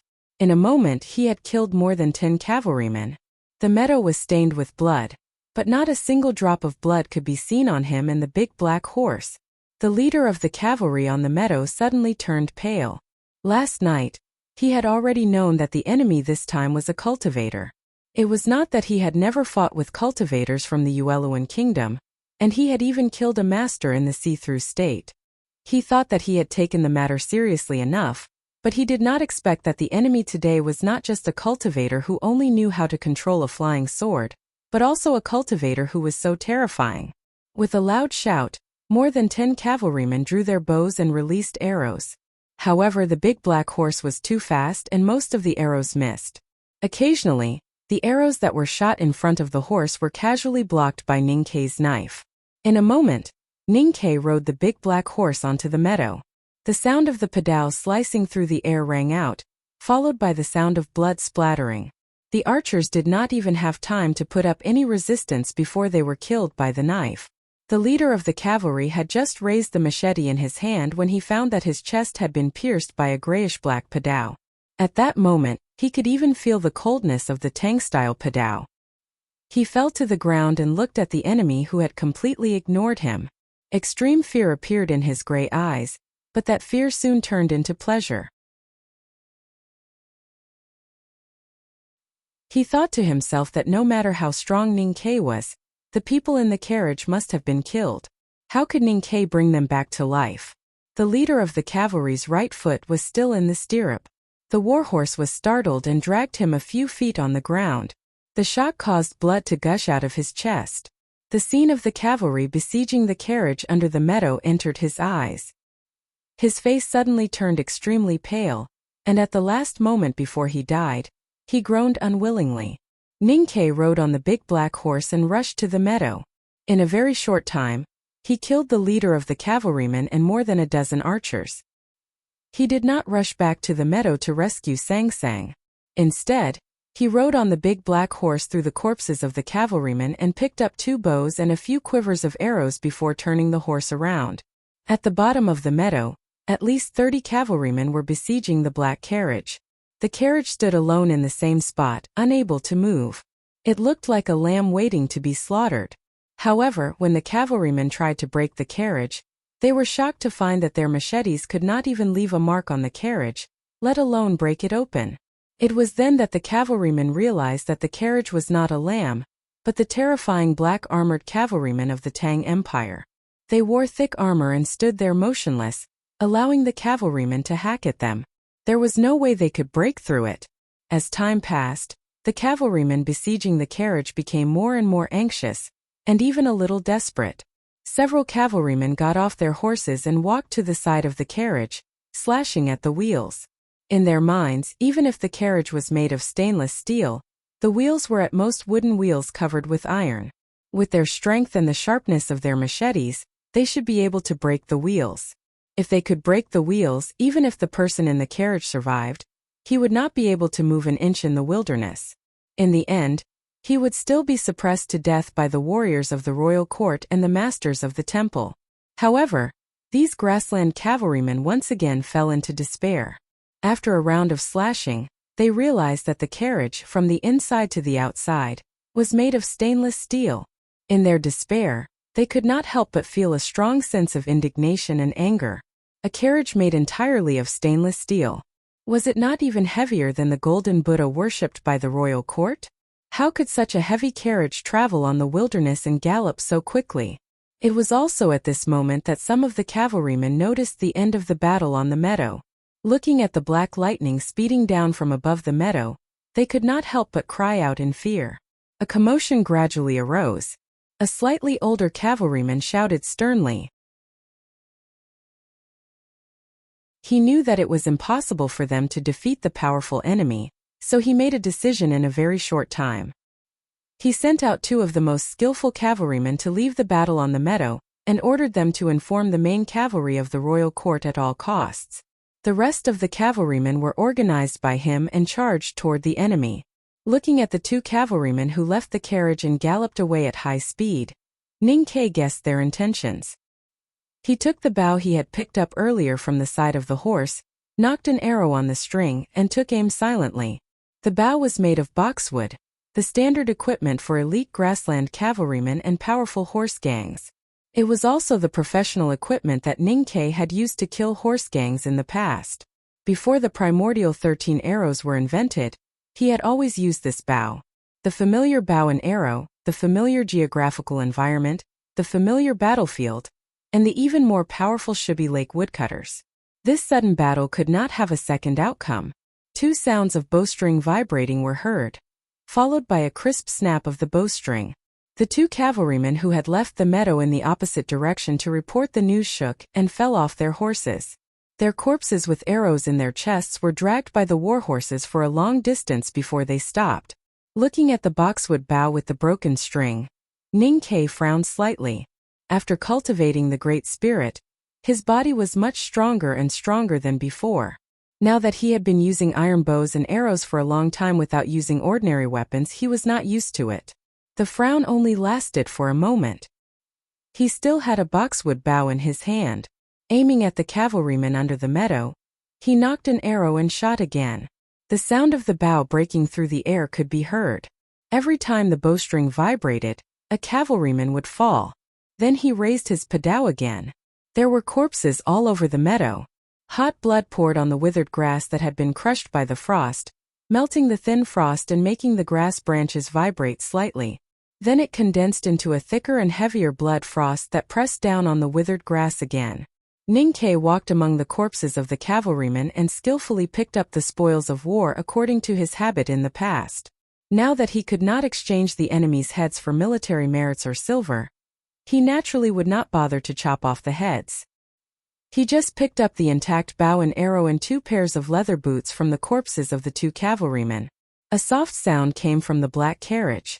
Sang pushed open the door from inside and walked out. She rubbed her sleepy eyes and looked at Ning Quebec. She asked what happened. It was so noisy earlier. Ninkei walked towards her and said, I killed some people. Only then did Sang notice that there were corpses all around the carriage. She could not help but be slightly startled. Ninkei raised the 2 pairs of leather boots in his hand and said, I got 2 pairs of shoes. You can try them on later. Sang shook her head and said, You brought back so many pairs of shoes over the years, but none of them fit me. I think I have to change them myself this time. There was a typo in the previous chapter. It should have been Silver Starlight instead of Moonlight. I was so happy when I wrote about Song's favorite silver world. In fact, the most troublesome thing in writing this book was to avoid these words. Other than the Ueluan Kingdom, which was interesting, the moon did not appear in other places. I remember writing about the white of the moon. Now that I think about it, there is no way to go around it. I was adjusting for the time difference today, so I didn't sleep. After writing this chapter, I still have to sleep for a while. Anyway, there will be another chapter today, so it will definitely be at night. But I really like this chapter. This is not narcissism, I really like it. This is what I want. The so-called pass together, I need monthly votes. To be continued. If you like this work, please come to Chidian. Come and vote for me. Your support is my biggest motivation.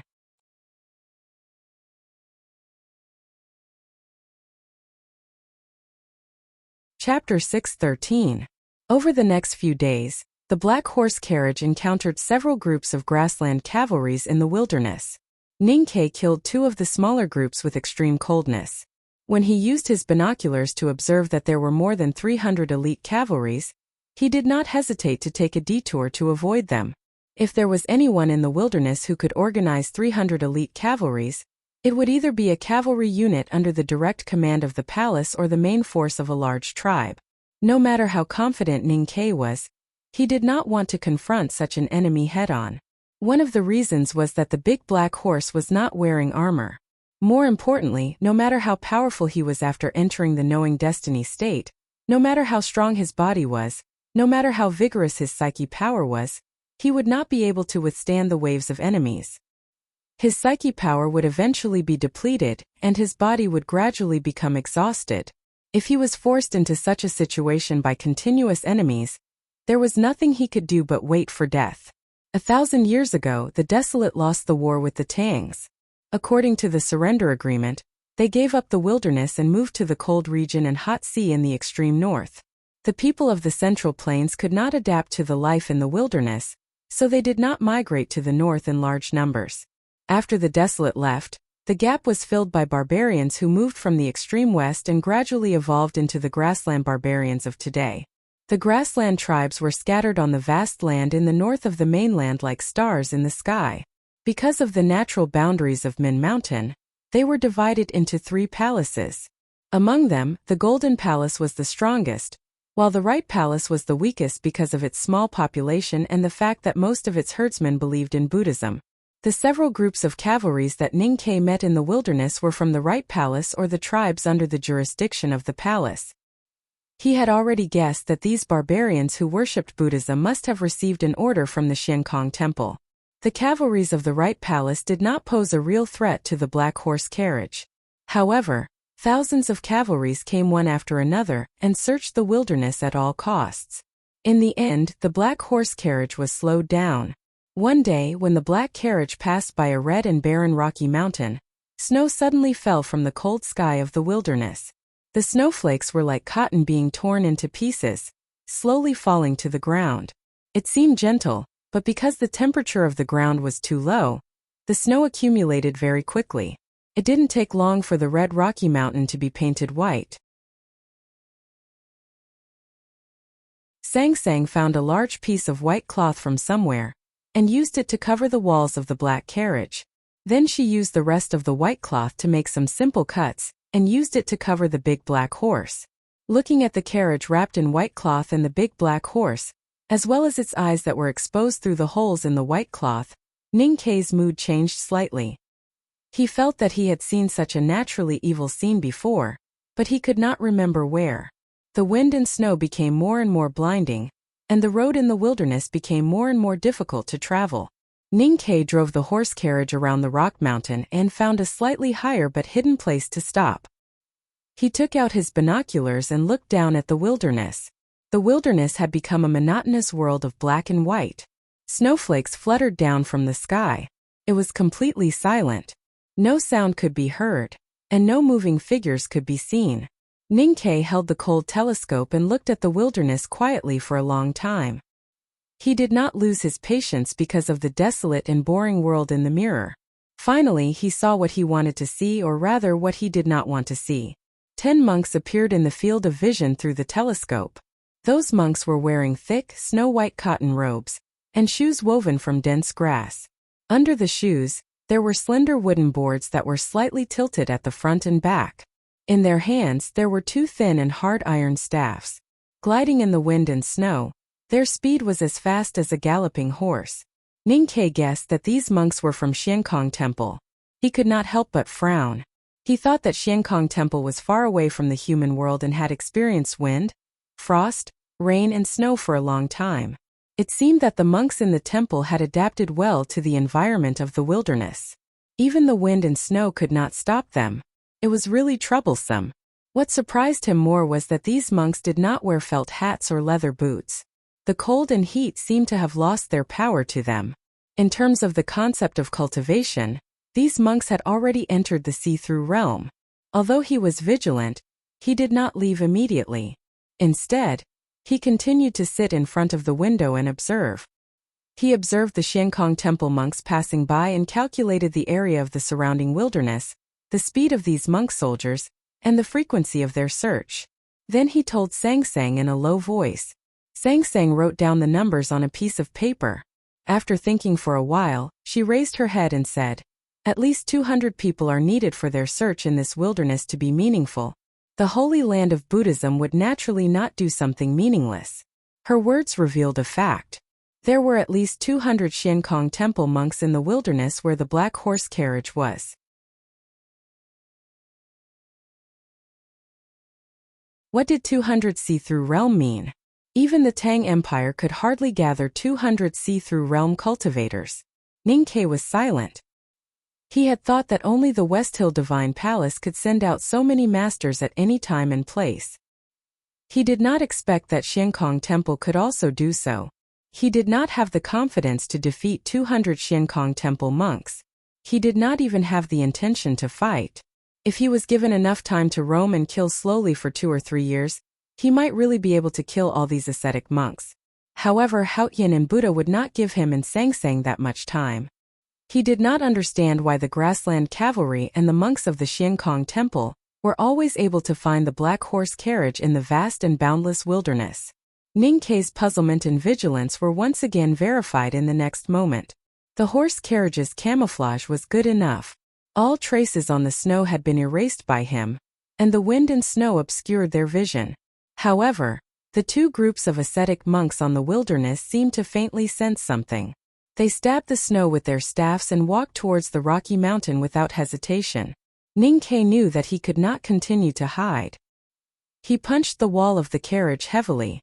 Hearing the heavy pounding coming from behind, the big black horse's breathing suddenly quickened. The moisture exhaling from its mouth and nose passed through the white cloth and turned into white mist in the cold wind and snow. Its eyes that were exposed outside the holes revealed a violent and excited emotion. Its hind hooves kicked hard and pulled the horse carriage out of the rocky mountain. The 20 Xiankong Temple ascetic monks on the wilderness faintly saw a white figure in the wind and snow. Their expressions suddenly turned serious. The iron staffs in their hands were so fast that they seemed to turn into shadows. The wooden boards under their feet rubbed against the soft snow at high speed as they chased after the white figure, trying to stop it. Ning Kai did not sit in the carriage. He stood behind the big black horse and looked at the ascetic monks gliding at high speed on the snowy ground. He waited in silence as the wind and snow hit his face. There were 50 arrows in the quiver beside the shaft and 2 boxwood bows. He also carried a boxwood bow on his shoulder. If the monks of Xiankong Temple came near, the bowstring would make a series of beads. The ascetic monks glided across the snowy ground at high speed, their expressions stern and determined. From time to time they would let out a few low shouts. In their view, the sudden snowstorm today was the Buddha's anger towards the daughter of Yama. In the snowy environment, no matter how fast the carriage was, it could not be compared to them. However, these ascetic monks did not know that Ning Kai's horse carriage was different from ordinary horse carriages in the world. The wheels touched the ground very lightly. No matter how soft the snow was, it could not affect it. The big black horse neighed excitedly. Its 4 hooves were as fast as lightning, splashing up countless snowflakes. The white cloth covering its body flapped in the snowy wind. It carried the seemingly heavy carriage forward at high speed on the snowy ground. About 10 breaths later, the carriage gradually left the ski-wielding monks far behind. The wheels of the carriage only left a very shallow rut on the snow. It seemed that they would be temporarily safe after getting rid of these ascetic monks. However, reality and imagination were always very different. After that encounter in the snowy ground, the black horse carriage encountered several batches of Xiankong Temple ascetic monks in the wilderness in a very short period of time. Although they managed to avoid them all the time, they had to adjust their direction and escape became more difficult. The continuous encounters with enemies increased the pace of their escape. The atmosphere in the carriage gradually became tense. For the first time, the big black horse's eyes, which were not covered by the cloth, showed anxiety instead of excitement. It even became a little uneasy. Ning Kai understood that the grassland cavalry they encountered a few days ago was only a prelude. Only when the Xiankong Temple monks joined in the chase in the wilderness would their escape truly begin. At this moment he once again thought of the thing that made him vigilant and puzzled. His and Song Song's whereabouts had been exposed, but eldest brother, who had entered the limitless state, had never appeared. It was because eldest brother did not know where he was. Then how could Xiankong Temple accurately find his whereabouts every time? He looked at the corner of the carriage and his eyes fell on the chessboard. After thinking for a while, he picked up the chessboard and placed it on his knees. Then he took out the big black umbrella and tore a piece of cloth from the edge of the umbrella to wrap it around the chessboard. During the escape, the black horse carriage stopped beside a withered, jade-like tree that had long been frozen by the snow. Ning Kai picked up the chessboard wrapped by the black umbrella's cloth and jumped off the carriage. He took out his padao and dug a deep hole under the tree. Without hesitation, he threw the chessboard in and filled the hole. The black horse carriage moved again. The snow and wind were strong. After a while, the ground under the withered tree was covered with a thick layer of snow. Even if someone stood in front of the tree, they would not be able to tell that it had been dug. Sang Sang said, "I think it's a pity." Ning Kai said, "If the Buddha's chessboard were to be auctioned in Chang, and it would definitely fetch a large sum of money. Who knows, it would be a pity to throw it away like this." Sang Sang whispered, "That's not what I meant." Ning Kai said, "I remember that you like to play chess. I'll make a good one for you in the future. How about white jade?" Sang Sang said, "It's a pity that a piece of the big black umbrella has been torn off." Ning Kai was startled and then laughed. Half a day later, dozens of Xiankong Temple ascetic monks held their poles and skied to the snow valley where the black horse carriage had stopped. Their monk robes fluttered like snowflakes dancing in the wind. Chi Mei, the president of the Hall of Respect of Xiankong Temple, stepped forward in silence. He looked at the Buddhist artifact that looked like a compass in his hand and the Buddha's finger relic inlaid on it. He frowned slightly. The Buddha's finger relic could guide believers to find the artifacts and relics he had left in the world. This was the real reason why the black horse carriage could not get rid of the pursuit. However, at this time, the Buddha's finger relic was unusually calm and did not move at all. It seemed that it could no longer sense the whereabouts of the chessboard. Chi Mei's expression was slightly solemn. He knew that the Buddhism sect had missed the best chance to kill the daughter of Yama. He secretly chanted the name of Buddha and silently prayed that this would not be the last chance. A few miles away, a withered tree in the snow that looked like a jade carving trembled in the wind, as if it was nodding. "I'm so sleepy that I immediately go to sleep. I hope that I can write it during the day tomorrow."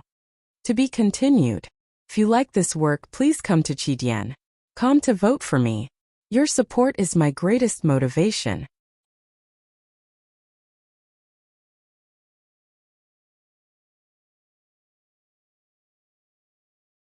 Chapter 6:14. In the depths of the western wilderness, a dusty scholar appeared at the edge of the giant sinkhole. He looked at the yellow temple in the middle of the giant sinkhole and asked, "Where is my youngest brother?" The scholar was the eldest brother of the academy. After the news that the black horse carriage had appeared in the Xiankong temple reached Chang'an, he once again embarked on his journey to find Ning Kai. Even though he looked haggard and his state was gradually unstable, his voice was very soft. In the wilderness full of wind and snow, it could only spread a few feet before disappearing. However, someone in the yellow temple among the distant giant peaks clearly heard it. A calm and dignified voice slowly sounded in the air in front of the eldest senior brother. It was like a letter that had been opened and was calmly revealed to the people who wanted to read the letter. It was the voice of the chief preaching monk of the Xiankong temple. "Ning Kai will naturally be where the daughter of Yama is." The eldest brother looked at the temple in the snow and mist and kept silent for a long time. He knew what the chief preaching monk meant, but he did not know how to answer, so he could only keep silent. The voice of the chief preaching monk once again sounded in front of him, like a wake-up bell. "The human world is a human world. There are many hardships, but there are also many joys. Everyone has the responsibility and obligation to maintain the existence of this world. This is also the reason why the daughter of Yama cannot exist. Killing the daughter of Yama is not a matter of Buddhism and Taoism, but the will of the entire human world. Since Ning Kai wants to live and die with her, if the Academy wants to protect Ning Kai, it will go against the will of the entire human world. The Academy is the foundation of the Tang Empire. However, now even many people in the Tang Empire have begun to oppose the position of the Academy. How can you defeat the entire world? Can't the headmaster even understand this?" The eldest brother covered his mouth and coughed painfully. His face was a little pale. More than 10 days ago, the West Hill Divine Palace officially announced the true identity of the daughter of Yama to the world, which directly led to the fiercest dispute in the Tang Empire for hundreds of years. The reason was the relationship between Ning Kai and the daughter of Yama. The Academy had not clearly expressed its attitude, so almost all officials and people questioned the Academy. The voice of the chief preaching monk of Xiankong Temple rose with the wind and snow on the edge of the sinkhole. It was full of pity and affirmation. "Even if you know where Ning Kai is and find the black horse carriage, what can you do? Could you kill everyone in the world and bring the black horse carriage back to the Academy? You can't take them away and you can't stop people from looking at you. Even if you are the fastest person in the world, and even if the headmaster of the Academy personally takes action, it will be meaningless in the face of the omnipresent gazes and the invisible fear and hatred." They tore off the pieces of the black umbrella and buried the Buddha's chessboard. The ascetic monks scattered in the wilderness by Xiankong Temple could no longer track the black horse carriage as easily as they did a few days ago. The cavalry of the Right King's palace had lost the light of Buddha to guide the way, so it was difficult for them to organize an effective interception line. In the days that followed, the black carriage's escape went very smoothly. It was so peaceful and happy that it didn't seem like it was escaping, but more like a long journey across the wilderness. For ordinary people, the wilderness in autumn and winter was cold and desolate, and there was a serious lack of prey. If they left the team and acted alone, they would easily get lost or fall into a hopeless situation because of running out of supplies. But for Ning Kai and Sang Sang, This was the environment they were most familiar with and most liked. Just like when they were young in Min Mountain, they would rather deal with ferocious beasts and cruel nature than talk to the seemingly rough but actually cunning hunters in the hunting stockade. The boxwood bough buzzed from time to time, and the feather arrows pierced through the wind and snow and accurately shot the prey. That was a delicious pot of meat soup, or an attractive roast on the fire rack. Whether it was the snow rabbit that even the best hunters could hardly find, or the strong snow yak that even a small grassland tribe could not kill, they were all food that Ningke could easily obtain. Walking in the wilderness, Ningke and Sangsang were like fish swimming in the stream, hunting, hiding, collecting snow and boiling water. Everything was so familiar, as if they were living a long time ago again. A horse neigh that tried hard to suppress its joy pierced through the wind and snow. The horse's hooves stepped on the snow and returned silently. Ningke jumped off the horse, holding a snow wolf that had been skinned. The big black horse touched the white cloth cover, and its exposed eyes were full of desire. Not long after, a pot of snow wolf soup was cooked, and the fragrance was tightly sealed inside the carriage. Outside the carriage, the big black horse was chewing the meat and shaking its head happily. Ningke filled a bowl with soup and put a few pieces of wolf meat in it, and handed it to Sangsang. Sangsang drank the soup and ate a piece of wolf meat. She said, "I have said that wolf meat is too coarse and not delicious." Ningke said, "I walked around and didn't see anything else." Sangsang said, "If Tongtong's little wolf knows that you eat wolf meat, it will hate you." Ningke said with a smile, "Even the big black wolf is not afraid of the little wolf, why should I care?" Moreover, although they are both snow wolves, they are not relatives. Tongtong's little snow wolf is a snowfield direwolf, which is different from the ones we eat. Ningke ate half of the wolf meat soup and put the rest outside the carriage to freeze. Then he returned to the carriage to rest for a while. Seeing that Sangsang was staring at the black chess piece in a daze, he asked, "What are you thinking about?" Sangsang raised her head and looked at him.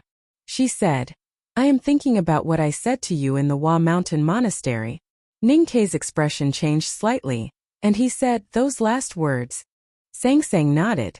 Ningke said, "Why are you thinking about those messy things? Now I have figured out that the cold aura in your body is not an illness, but a mark left by Yama. Naturally, you will not die." Sangsang looked down at the black chess piece in her palm and said, "If the cold aura is the mark left by Yama in my body, then does the illness mean that the daughter of Yama has woken up?" Ningke thought for a while and said, "Maybe it is." Sangsang retracted her fingers and held the black chess piece tightly in her palm. After a long silence, she said, "If my illness breaks out again, what should I do? Will I die?" Ningke held her in his arms and gently patted her back. He said, "You are the daughter of Yama. How can you die?" Sangsang leaned against his chest and said in a trembling voice, "But I am worried that the moment the daughter of Yama wakes up, I will be gone and so will Sangsang." Ningke understood her words and hugged her tighter. He said, "I don't know, but I think the headmaster must have other ways to cure your illness." Sangsang looked up at him and asked, "Do you really trust the academy so much?" Since the moment he killed people in the woodshed of the official of council's mansion, Ningke had never completely trusted anyone except Sangsang, including the people in the city of Wei. He seemed to be casual but was actually suspicious. He looked gentle but was actually cold and heartless. Sangsang knew what kind of person he was, so she could not understand why his trust in the academy had not been shaken until now. "As I said, if this is the last trust, of course I will leave it to the headmaster. From a rational point of view, we should not trust anyone now, including the headmaster. But these years of studying and living in the academy have made me realize that it is tiring, hard and boring to be a rational person." Ningke looked at the wind and snow outside the window and said, "Especially now the whole world has abandoned us. If we don't even trust the headmaster and senior brother, we will become more lonely." In the late autumn, the wind and snow in the wilderness gradually stopped. More and more herdsmen could be seen on the road, and even a caravan could be seen. The further to the southeast of the wilderness, the more people there were. Everyone in the wilderness was a pair of eyes of the Xiankong temple. It became more and more difficult for Ningke to hide his whereabouts. During the day, he could often see smoke signals, and at night, he could occasionally see fireworks. The shortest route from the West Wilderness to the Tang Empire was to enter the territory of the Golden Palace in the northeast, and then enter from the south. However, the ascetic monks of the Xiankong Temple and the cavalry of the Right King's Palace had already densely covered the wilderness in the northeast. Ning Ke even believed that the army of the Yueluan kingdom was waiting for him further away. Moreover, the northeast route was too dangerous. He knew better than anyone how powerful the cavalry of the Golden Palace was. The most troublesome thing was that between the Golden Palace and the West Wilderness, there was an unfreezing swamp that stretched for thousands of miles. It would be very risky to force his way through. These were not difficult tests for Ning Ke, because he had already changed his escape plan based on his speculation of the eldest brother's limitless state.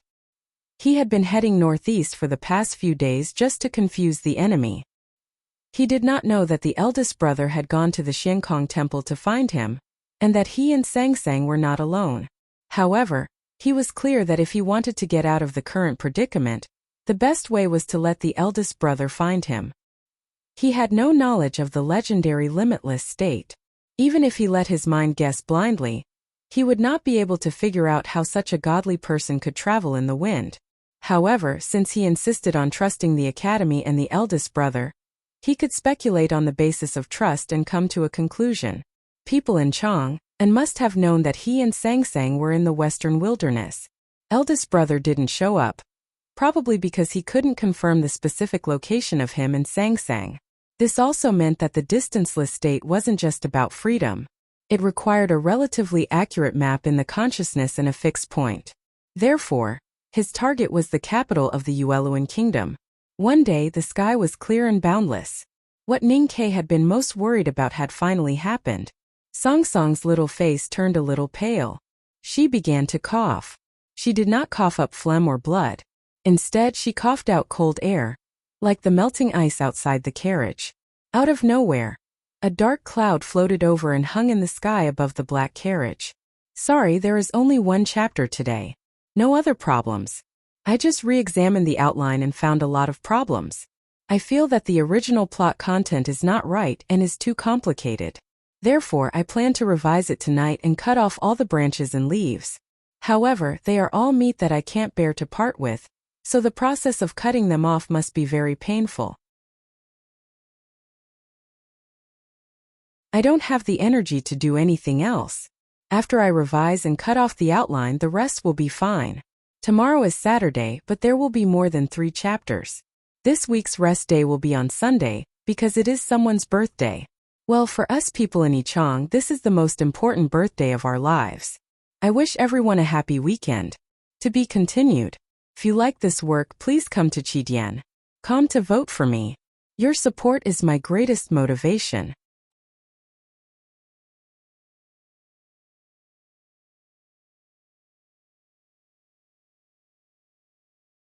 Chapter 6:15. Oddly shaped clouds often appeared in the sky of the wilderness. Ning Ke did not see the cloud above the horse carriage. Even if he had seen it, he would not have paid much attention to it because such a scene was too common, and because his mind was completely focused on Sang Sang. Every time she coughed, he became more nervous. Thinking of what Master Qishan had said in the Lang Temple, he asked Sang Sang to continue chanting Buddhist scriptures and cultivating Dharma, hoping to temporarily stabilize the cold aura in her body. But he had a bad feeling. In the next few days, there were no cavalry from the palace or ascetic monks from the Xiankong Temple. The journey was peaceful, and Ning Ke finally noticed the cloud above the horse carriage. The sky was clear and blue like washed porcelain. There were no clouds at all, but there was a lonely cloud hanging quietly above their heads. It was hard not to notice it. The sun was in the middle of the sky, covered by the cloud. Looking up from the ground of the wilderness, the edge of the cloud seemed to be embroidered with a golden edge. The cloud inside the golden edge was incomparably white, formed by countless extremely fine strands of cloud. It was like a big cotton candy, making people want to reach out and touch it. The lonely cloud covered the sun, casting a shadow of dozens of feet on the ground, which happened to cover the black horse carriage. Ning Ke found it interesting and did not think much about it. He put down the curtain and signaled the big black horse to continue forward. He did not notice that when the horse carriage moved on the ground of the wilderness, the lonely cloud in the sky moved with the carriage. The shadow also moved on the wilderness, always covering the black horse carriage. The big black horse believed in the philosophy of living in the present. Its eyes would always stay on the food in front of it, the road under its feet, and the area between the legs of the female horse. It was too lazy to look further, so it did not notice that it was always walking in the shadow. It only felt cool and comfortable. The wilderness in late autumn was very cold. Except for silly horses like the big black horse, no one would think that coolness was a pleasure. Ning-Kei and Sang-Sang in the carriage did not want to hear anything related to cold. The carriage was filled with coldness. There was a place beside the window that was not covered by silk, revealing the cast steel board. There was already a layer of frost on it. One could imagine how low the temperature in the carriage was. Sang-Sang put on a pair of flannel pants, wrapped herself in a black fur coat and buried herself in the quilt. Even so, she did not feel warm at all. Her face was pale, her lips were blue, and there was frost on her eyelashes. Ning-Kei added 2 pieces of food paper into the brass brazier, took out a leather bag and put it in front of her face.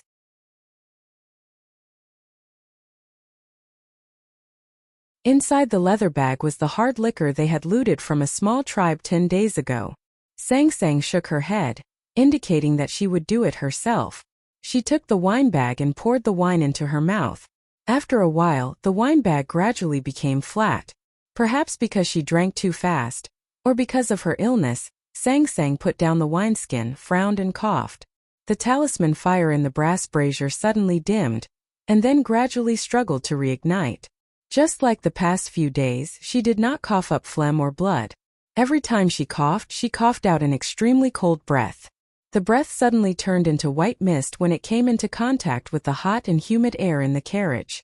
The cold aura in Sang-Sang's body became heavier and heavier. Every day, some of it was expelled from her body as she coughed. The aura did not seem to belong to the human world. It was so cold that even the talisman fire could not withstand it. So the temperature in the carriage became lower and lower, which was why there was frost on the window. With a light cough, the temperature in the carriage gradually dropped. Ning-Kei threw another food paper into the brass brazier to barely keep it going. He had used too many fire talismans these days. The food paper he had stored, especially the fire talisman, had long been used up. Now he was using one that he had written on the way, which consumed a lot of his psyche power. It made him look a little haggard. Using the heat from the outside could slightly neutralize the cold, but it could not eliminate the cold aura in Sang-Sang's body. Could only treat the symptoms. Master Chishan had said when he treated Sang-Sang in the Lank Temple that even if he cultivated in Buddhism and used Buddha's nature to suppress and calm the cold aura, it could only treat the symptoms, but could not eradicate it. Ning-Kei knew that if he wanted to completely eliminate the cold aura in Sang-Sang's body and prevent Yama from seeing her, he could only hide in the world of Buddha's chessboard for the past 2 years. Sang-Sang's coughing became more frequent, and her condition became more and more troublesome. He became more and more anxious. It took a lot of effort to suppress the idea of turning back to the depths of the wilderness and digging out the chessboard that he had buried. The chessboard's aura of Buddha had completely disappeared and was no longer of any use. He struggled to maintain his rationality. He was even more determined to go to the capital of Yueluan Kingdom first. That Buddhist kingdom had the most Buddhist temples in the world. Even if he could not meet eldest brother for the time being, he could let Sang-Sang read more Buddhist scriptures and find more Buddha's nature to temporarily calm the cold aura in her body. It would not be as dangerous as it was now. In late autumn, the cold wind in the wilderness gradually became stronger. After that snowfall, there was no more snow.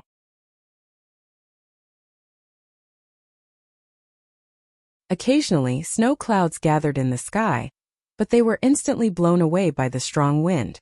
Only one cloud remained quietly in the sky, unaffected. The lonely cloud moved toward the southeast, casting a faint cloud shadow on the ground of the wilderness. The black horse carriage silently moved in the shadow, heading into the distance. The black horse carriage finally walked out of the wilderness and came to a border pass in the north of Yueluan Kingdom. At this time, the wilderness behind the horse carriage was already filled with cold wind and snow in winter. However, the world in front of the horse carriage was still in autumn. A few autumn trees in the border pass were bright red as if they were burning. Although he did not know the specific situation in Yueluan Kingdom, he could roughly guess. Ningke parked the black horse carriage in a call outside the border pass and went to gather information. After a while, he returned to the call and walked into the carriage. Sang Sang looked at his expression and vaguely understood something. She smiled and said, "What do I look like in the portrait?" Ningke took out a piece of paper and unfolded it in front of her. He said, "Look at it yourself." When he entered the border pass earlier, he quickly confirmed the current situation. That was because the streets of the border town were filled with Song Song's wanted posters, and Song Song's identity was clearly written on them. The paper was still fresh. It should have been posted no more than 5 days ago. Sang Sang looked at the skinny handmaiden in the portrait and found that she really looked like her. She sincerely praised, "The painter of Yueluan Kingdom is really good." Even Song Song's slightly withered hair was drawn vividly in the portrait. Ningke pointed at a line of small words beside the handmaiden's cotton dress and said, "Of course the painter of West Hill Divine Palace is good." Sang Sang said helplessly, "So the Divine Hall also wants to catch me." Ningke smiled and said, "We both have acquaintances in the West Hill Divine Palace. If we are really going to be caught, why not let Yi Hongyu catch us? I think she will at least give us a quick death for the sake of our friendship. There is no need to burn us." Sang Sang said softly, "It's not funny." Ningke did not say anything else. He left the call on the big black horse and went around the border town, heading toward the hilly area in the east of Yueluan Kingdom. Sang Sang thought to herself, "Isn't the capital of Yueluan Kingdom in the south?" Even though she was confused, she trusted Ning Quebec. She was also a little tired, so she did not ask. A few days later, the black horse carriage arrived at the east of Yueluan Kingdom. Looking at the mountains from afar, Ningke stopped the big black horse when they were still far from the border. After passing through the mountains, they could see the land of the Tang Empire. Ningke had seen on the map that the residence of the Jinshi general of the Tang Empire should be more than 400 miles away in Jiazhou City. With the speed of the big black horse, it would only take him less than a day to see the Tang military flag that he had not seen for a long time, if no one stopped him. He knew very well that the route from the Yueluan Kingdom to the Tang Empire would definitely be filled with countless cultivators. That was why from the beginning this route was not part of his plan. However, knowing was one thing. Seeing that his homeland was so close, how could he be satisfied if he did not personally take a look and confirm it? Don't force yourself. Let go if you feel tired. In the carriage, he looked at Sang Sang and said solemnly. Sang Sang nodded gently and took the broken big black umbrella from him. She reached out her right hand and held it tightly. Then she slowly closed her eyes and did not open the umbrella. A moment later, her small face became increasingly pale. Her slightly trembling eyelashes were like leaves on snow blown by the wind. Her right hand that was holding the umbrella also began to tremble. Her thin and weak body also began to tremble. Sang Sang suddenly coughed. Ningke did not hesitate to reach out and take the big black umbrella back from her hand. Then, he held her in his arms and kept rubbing her back. After a long while, her coughing stopped. Sang Sang put her head on his chest and closed her eyes. Her body was still trembling, and her voice was tired and weak. She said, "There are many people, very powerful people." Ningke did not say anything and continued to hold her. After a while, Sang Sang opened her eyes and said in a low voice, "I don't dare to open the big black umbrella. I'm not in good health and can't see very clearly. You should let me watch for a while." Ningke said, "It's enough to know that there are people in front." Sang Sang said, "But I don't know where they are from." Ningke said, "The West Hill Divine Palace. No, I should say they are from Haotian Taoism." He sat by the window and took out his binoculars to look at the mountains in the distance. He watched silently for a long time until the sky turned dark. Finally, he saw several looming sword lights. Looking at the looming sword lights in the mountains in the night, Ningke remembered a story from many years ago. Murong Linshuang, the saintess of Devil's Doctrine, danced in Tuyang City, and the sword lights crisscrossed the Min Mountain. Numerous Haotian Taoism powerhouses came and forced Xiaohou to cook his lover alive, regardless of the anger of the Tang Emperor. That was only the war between Haotian Taoism and Devil's Doctrine. Now that Sangsang was the daughter of Yama, it was the war between Haotian and Yama. Ningke knew that the situation he was facing was definitely more dangerous than what Xiahou had faced. Yi Hongyu must have come. Did the great divine priest of revelation come? What about the hierarch lord? 8 o'clock in the evening YY 55373. Everyone come and chat. It's my birthday one day earlier. We mainly talk about the book. If you have time, you are welcome to come and play. It won't be too long because I still have to write 2 chapters today. If you like this work, please come to Chidian. Come to vote for me. Your support is my greatest motivation.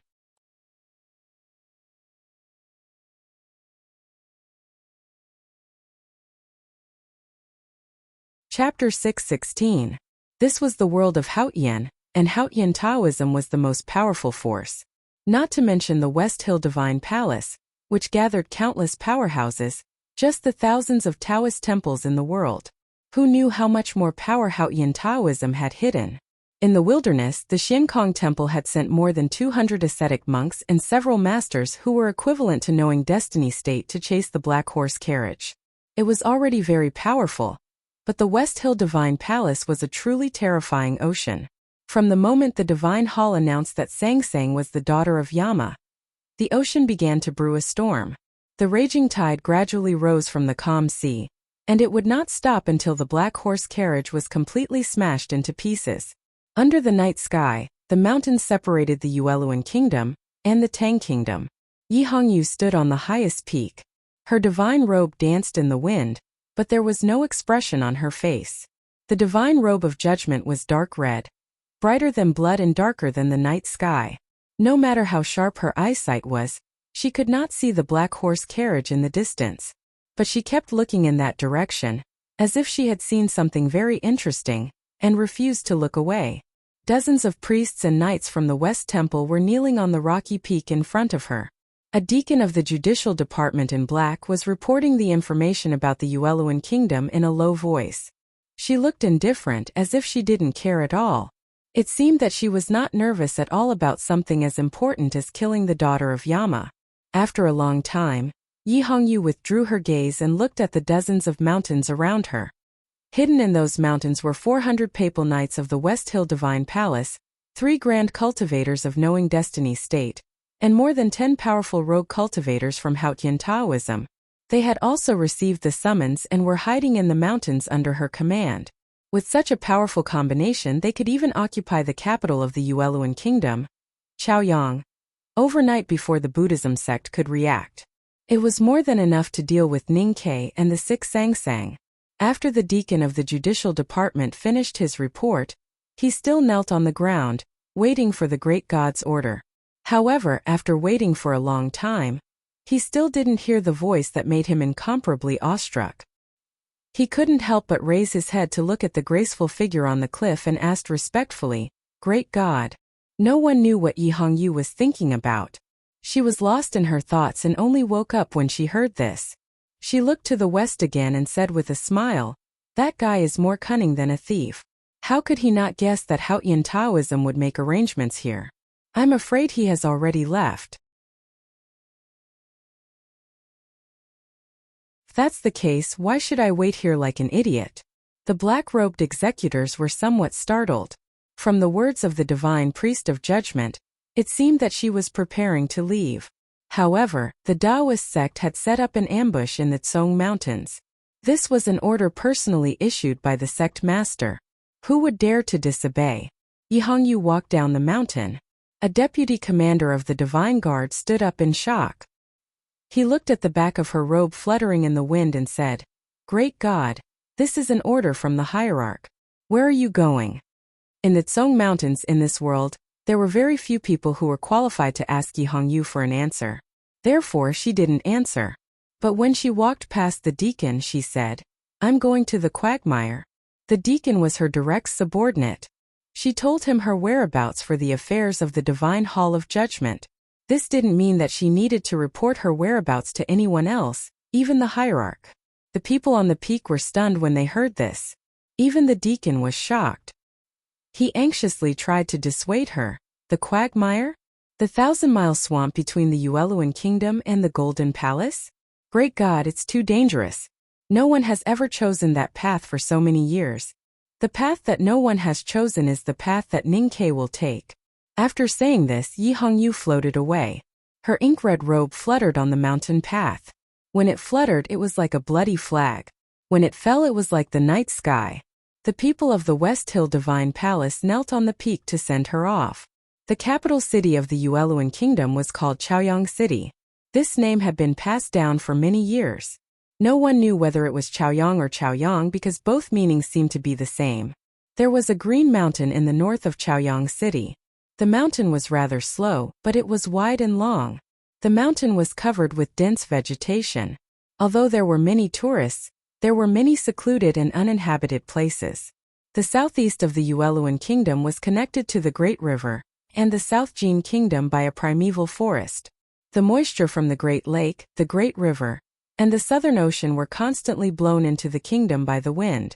They were also sealed by the plateau in the west, the wilderness in the north, and the Tsong Mountains in the east. Therefore it was very warm and humid. It was late autumn, and the wilderness had already been snowing heavily. However, there was not the slightest cold or chilling aura around Chaoyang City. The mountains were covered with dense foliage and green, similar to the spring in Chang'an City. At noon the sun hung high in the sky, spreading its heat to the ground. Chaoyang City and the Green Mountain in the north of the city became increasingly hot and stuffy. Everyone felt a little uncomfortable. Tourists and mountain people rested in the green forest, hiding from the slightly dry autumn sun. Some children played by the spring in the forest. Many dark-skinned ascetic monks sat cross-legged on the mountain path with relatively little shade. Some of the ascetic monks wore the robes of the White Tower Temple, while others came from other places. Their clothes were long tattered.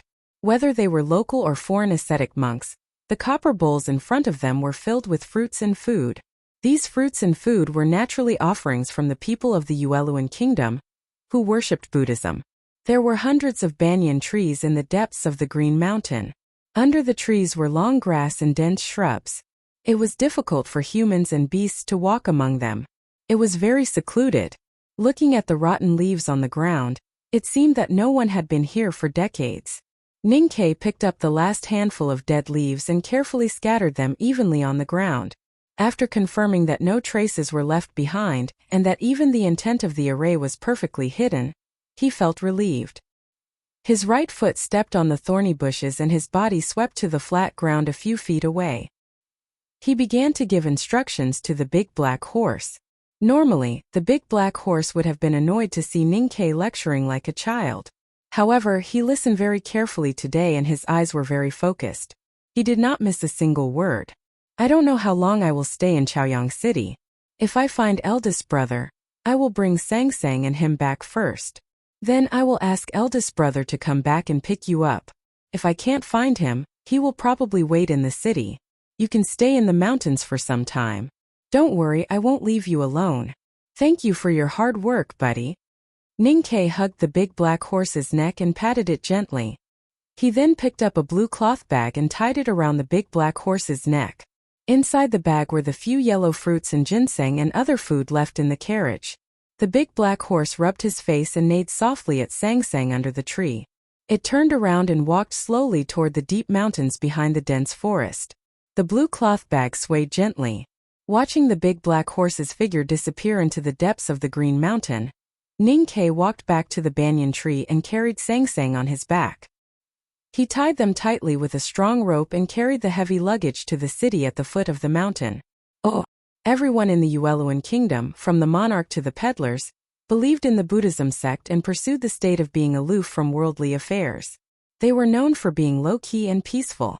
Although the Great River Kingdom, which had a feud with the Ueluan Kingdom, would certainly not think so, at least within the Ueluan Kingdom, there were very few cases of powerful ministers rebelling or shocking murders. It was because of this special philosophy or pursuit that many cities in the Ueluan Kingdom did not have city walls, except for the Tang Empire and the Right King's Palace. Even the capital, Chaoyang City, did not have city walls. They only built a simple bamboo fence in the direction of the Great Green Mountain to prevent beasts. Travelers who had been to Chaoyang City and Chang and City always liked to compare the two cities. It was not because Chaoyang City was as magnificent as Chang'an City, but because Chaoyang City was at the other extreme. There were no city walls in Chaoyang City, so naturally there were no city gates. The soldiers in charge of collecting business taxes from the royal family placed a few tables and umbrellas on the official road to act as tax gates. Due to the warmth of the 4 seasons, the officials always looked lazy. Some of the soldiers even laid down their clothes and slept under the trees by the road. Everything looked so unruly. But what made the imperial court of the Yueluan kingdom proud was that Chaoyang City collected more taxes than Chang'an City every year. This was not because Chaoyang City was more developed than Chang'an City, nor was it because the tax officials were more diligent, nor was it because the citizens of the Yueluan kingdom had the self-awareness to pay taxes to share the burden of the kingdom. There was no secret to this. It was just that the tax collected by the Yueluan kingdom was 10 times that of the Tang Empire. Such an unruly country, such an inefficient and corrupt imperial court, such an open and chaotic capital, where they could not even defend against wild elephants that occasionally came out of the mountains to hunt for food. How could they defend against foreign enemies? If it were not for the mediation of the Buddhism sect, the Yueluan kingdom would have been destroyed by the cavalry of the Right King's palace 1,000 years ago. If it were not for the help of the West Hill Divine Palace, they might even have been defeated by the much weaker Great River Kingdom. Chaoyang City was an unguarded capital. Wind and rain could enter. Fortunately, its geographical location was superior. There had been no storms for many years, and people could enter and leave at will. However, most of the people who cultivated in Buddhism were timid and few dared to try to sneak into the city to avoid the various heavy taxes imposed by the imperial court. One day in late autumn, a white cloud floated into Chaoyang City. No one paid attention to what was happening on the ground, so no one noticed the cloud in the sky. Only a tax officer was lying on the ground and basking in the sun. He looked at the white cloud in the sky, which was sharp on both ends and thick in the middle like a spindle. He smiled foolishly. Right under the white cloud, Ningke carried Sangsang on his back and held a paper umbrella that he found somewhere. He successfully walked into Chaoyang City, his body covered with a very faint shadow. The air in Chaoyang City was filled with the smell of spices. Buddhist temples could be seen everywhere. The beautiful white pagodas above the temple walls and the small Buddhist shrines by the roadside were inlaid with many precious gems. Beggars holding broken bowls wandered casually, but no one looked at those gems, and no one tried to pry one of them off. Sangsang rested her head on Ningke's shoulder and looked at the scene in front of her. She was a little surprised and murmured, "It is indeed the legendary Buddhist land. Even the beggars are so virtuous." Ningke looked at an old beggar at the corner of the street, whose hands had been chopped off by a sharp weapon. He said, "There are only 2 possibilities. If beggars are so lazy and resigned to their fate, they are destined to be beggars for the rest of their lives. Or they know very well that even if they steal the gems, they will not be able to sell them and will be punished terribly. Try to finish the 3rd chapter before midnight." To be continued. If you like this work, please come to Chidian.com to vote for me. Your support is my greatest motivation.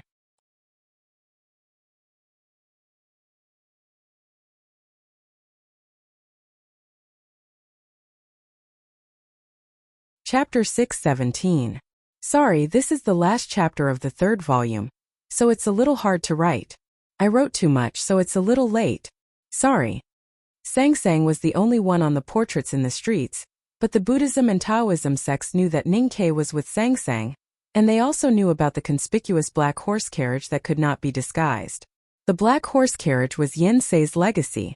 The Buddhism and Taoism sects must have thought that he would not give it up. He took advantage of this and left the big black horse and the carriage outside the city, while he took Sangsang into the city.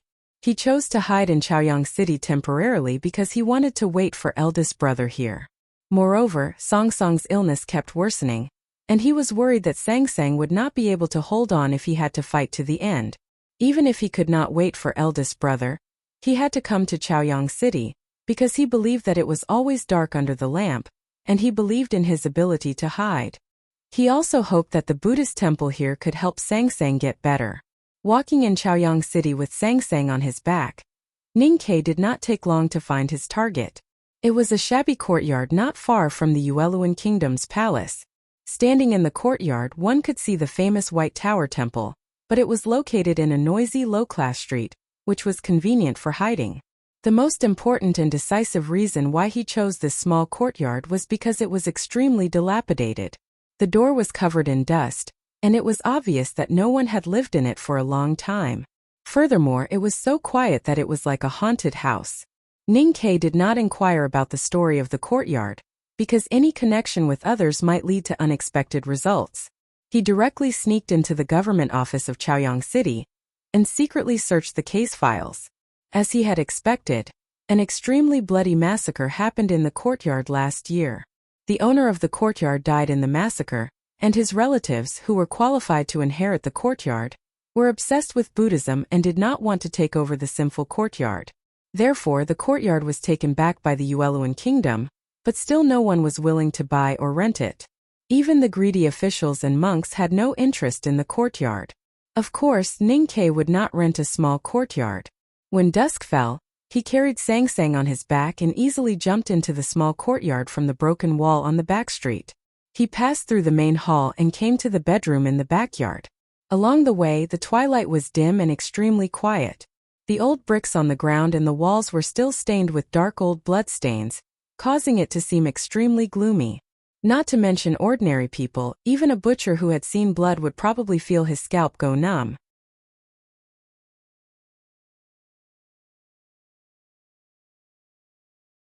It was no wonder that everyone avoided this house and would rather abandon it than accept it.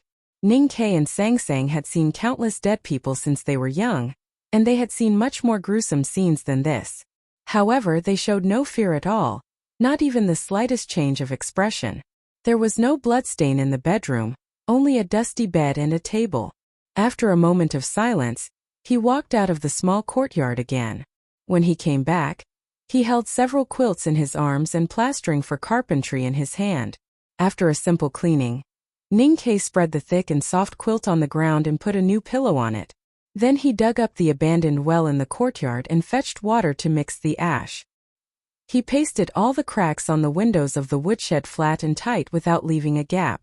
Then he hung a thick black cloth on the windows and the door. It was already dark. He reached out to hang down the two black cloths, then walked out of the room and said, "Done?"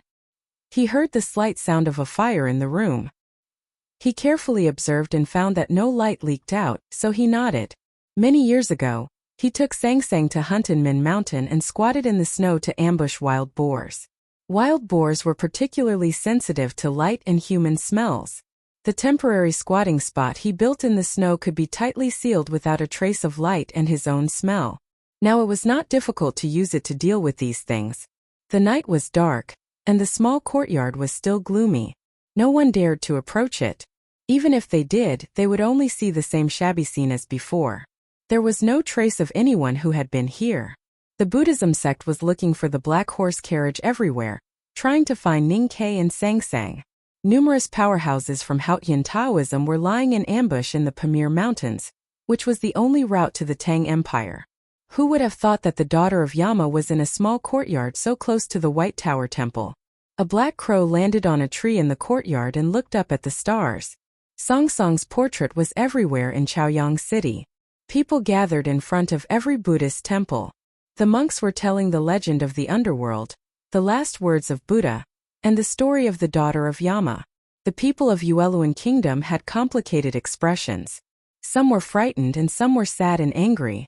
The Buddha's teaching to not be angry was all forgotten. Gradually the crowd became excited. People waved their fists and said that they would find the daughter of Yama and burn her to death. Ningke walked on the street. The discussion and anger of the crowd, as well as the most vicious curses against Sangsang, did not affect him at all. It did not take long for him to arrive at the ceremony hotel. The envoy of the Tang Empire to the Yueluan Kingdom was in the ceremony hotel. He did not enter the ceremony hotel.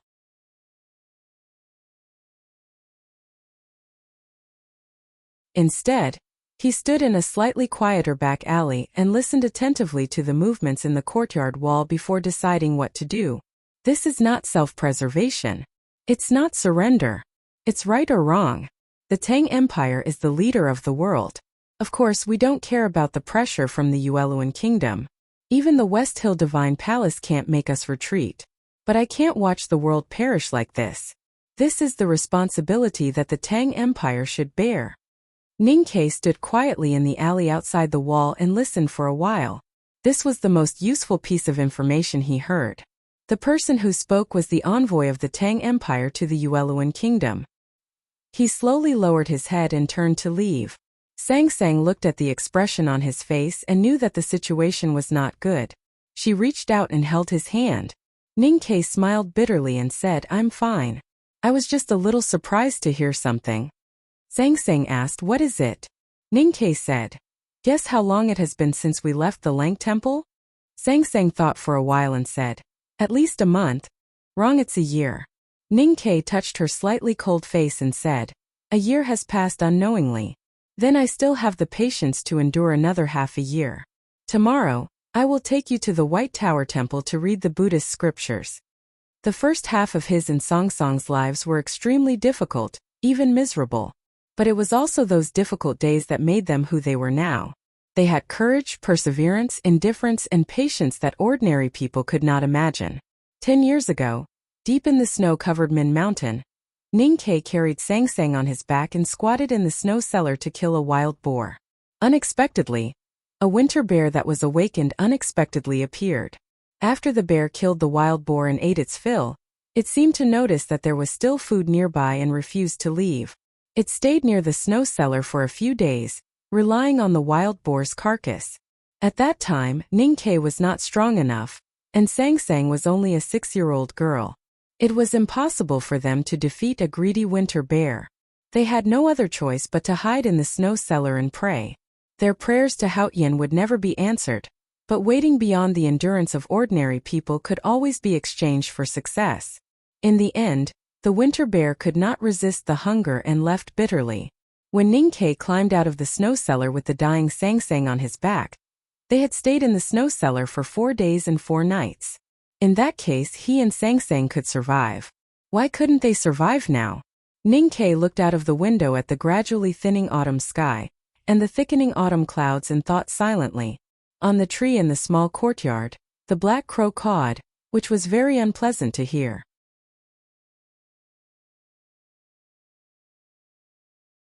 Ningke and Sang Sang disappeared from the world again. They had disappeared for a whole year, but at that time the Buddhism and Taoism sects guessed that they were either dead or in the chessboard world left by Buddha. No one was shocked when they could not find any trace of them, nor did they think it was incredible. However, now that they had left the chessboard world of Buddha and returned to the human world, they disappeared again. The powerhouses of the Buddhism and Taoism sects and countless people in the world tried all methods but could not find any trace of them. They could not help but be shocked and vigilant to the extreme. After all, many people were even monitoring the academy now. An old monk slowly walked out of the giant sinkhole in the depths of the western wilderness and walked forward. The old monk wore a bamboo hat, obscuring his face. He held a monk's staff in his hand and walked very slowly. It was not a deliberate slowness to appear calm and indifferent. Instead, it was as if his feet were tightly connected to the desolate and boundless earth. Every step he took was naturally slow and difficult. The monk's staff in his hand kept tapping on the ground, as if he was looking for something or someone in the wilderness. However, he walked so slowly, who could he find? However, the moment he walked out of the giant sinkhole, he seemed to find something and said, "The palace." A distant bell rang in the yellow temple between the giant peaks in the center of the giant sinkhole. In the right king's palace thousands of miles away, a dusty scholar looked at Chanyu and a dozen palace priests who were on guard. He bowed slightly and said, "May I ask if you have seen my younger brother?" More than 10 miles away, the vice monk of the Hall of Respect of Xiankong Temple rushed to the palace with 30 ascetic monks. The old monk continued to walk slowly. After walking for half a day, he stopped and said, "Liuguan." The bell rang again in the yellow temple between the giant peaks in the center of the giant sinkhole. The scholar appeared in Liuguan, a famous trading center at the edge of the wilderness. 1,000 grassland cavalries and several Yueluan kingdom cavalries received military orders and galloped to Liuguan. The old monk continued to walk. One day later he stopped and said another place. The president of the Hall of Respect of Xiankong Temple quietly looked at the scholar under the poplar tree not far away. Eldest brother looked at the thick bark of the poplar tree and understood what had happened. Regardless of the danger of falling into a lower state, he used the distanceless ability to search for his youngest brother's traces everywhere, while the Buddhism and Taoism sects sent people to follow him. Even if he found Ning Kai, he would not be able to take him away quietly. He would have to face the continuous attacks of the Buddhism and Taoism sections. No cultivator could keep up with the limitless state and accurately find him every time. Two conditions must be met at the same time. The other party must have enough powerhouses or troops and be prepared near all the places he could reach. At the same time, the other party must be able to know where he was in the shortest time possible. Logically speaking, it was impossible to fulfill these two conditions at the same time. However, when the entire human world was searching for Sangsang, and when the Buddhist and Taoist sects joined hands with the entire secular world, they could really send out a sufficient number of experts or armies, and someone could fulfill the second condition. Eldest brother looked gentle and dull, but he was actually very smart. It only took him a short time to understand everything and confirm his guess. The chief preaching monk of Xiankong Temple had finally come to the human world. He looked at Chi Mei and smiled slightly. He sat down against the poplar tree and took out the old book from his waist to read. There was no pond beside him to scoop water with, but he still looked calm. Since the Buddhism and Taoism sects tried to determine the location of Ning Kai and Sangsang through him, he decided to do nothing but read, eat and sleep from this moment on. Doing nothing was the best way to hide. On the contrary, the more you tried to hide, the easier it would be for you to be exposed. Eldest senior brother did not understand this principle, but he acted according to his heart's desire and naturally made the best choice. Ning Kai had a lot of experience in hiding and escaping. He understood this and did the same. Other than taking Sangsang to various Buddhist temples to read scriptures and cure diseases, he never left the small courtyard or even went to find eldest brother. Sangsang's illness was slightly better, or it did not get worse for the time being. She was still listless and fell into a deep sleep just after noon. Ning Kai sat by the bed and began to read. This book was the handwritten notes of Buddha in the Lang Temple. He arranged the words of the Ming handscroll of the tomes of Arcane, and the side notes of Buddha in order to make it easier to read. However, he still could not understand more at that time. These days, Ning Kai took Sangsang to several Buddhist temples and vaguely understood something. So he read the notes again and frowned slightly. He said to himself, "The night comes because of the moon. Doesn't this mean that the cause and effect are reversed? The shadow of the night falls on the moon and can no longer be washed away. What does this mean?" He looked at Sangsang, who was sleeping soundly. He looked at her pale little face and reached out to touch it. He thought that the shadow of the night mentioned in the Ming handscroll was naturally the daughter of Yama, which was Sangsang. The shadow of the night falls on the moon and can no longer be washed away. From the literal meaning and the current situation, the moon naturally referred to himself. In the whole world, he was indeed the only one who had seen the moon. Ning Kai was thoughtful and seemed to understand something, but he was still confused. A few unpleasant cawing sounds came from outside the window. He made sure that no one was outside and pushed the door to the courtyard. Looking at the black crows on the tree, he frowned slightly. On the first night he came to the small courtyard, a crow flew over. In the following days, a black crow flew over every day. Gradually, there were more and more black crows, and the branches were almost unable to bear their weight. No matter how he looked at it, there was something strange about it. He looked up at the sky and found that there were more and more clouds above Chaoyang City. Those clouds had been slowly approaching and merging into a thick cloud layer that covered the sky. As the cloud layer thickened, people in the city finally felt a trace of coldness. Autumn was finally coming to an end. For Ning Kai and Sangsang, the autumn of the previous year and this year were connected. In these two autumns, too many things had happened to them. How could they not feel sad? Volume 3. The End of Eventful Times. To be continued. If you like this work, please come to Chidian.com to vote for it. Your support is my greatest motivation.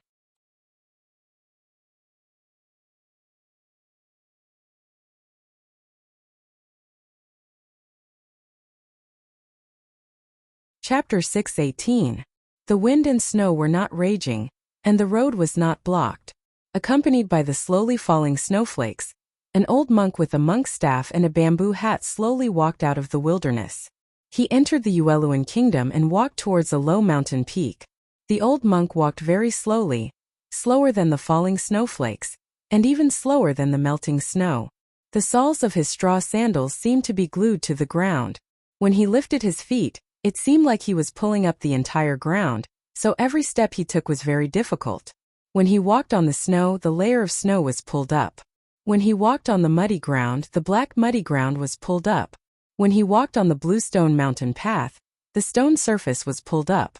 The mountain path that was covered in light snow seemed unchanged, but in fact, the structure deep inside the snow was constantly tearing, making extremely faint rustling sounds that humans could not hear.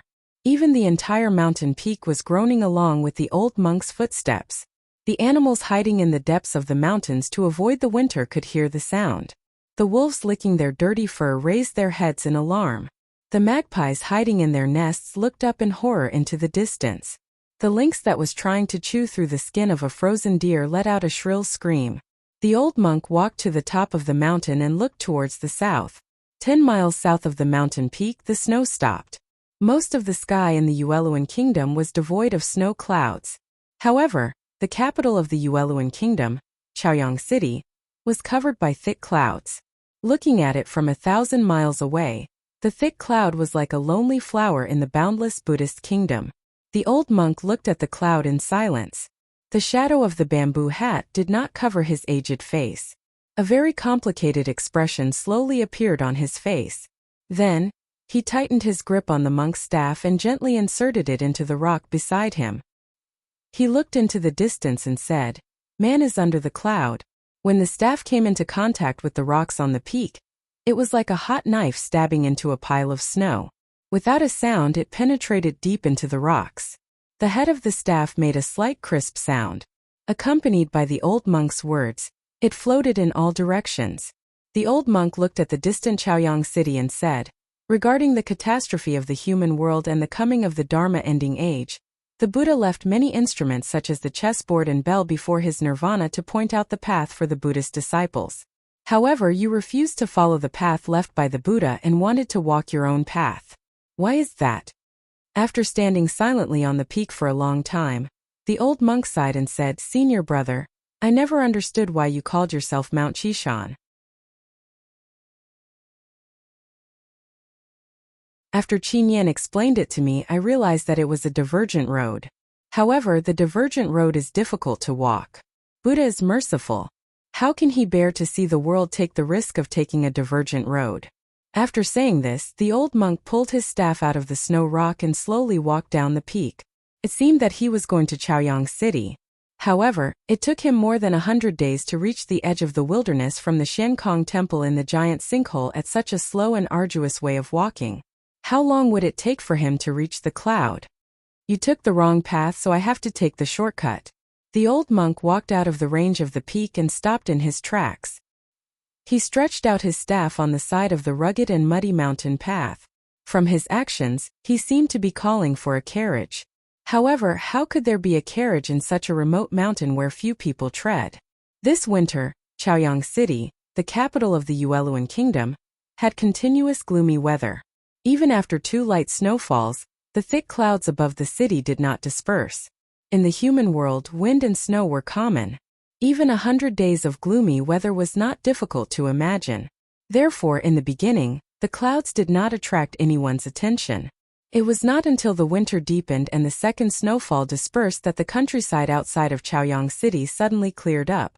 It was clear and bright, but Chaoyang City was still covered with thick clouds. This puzzled the people in the city. If there was something they did not understand, they had to find out.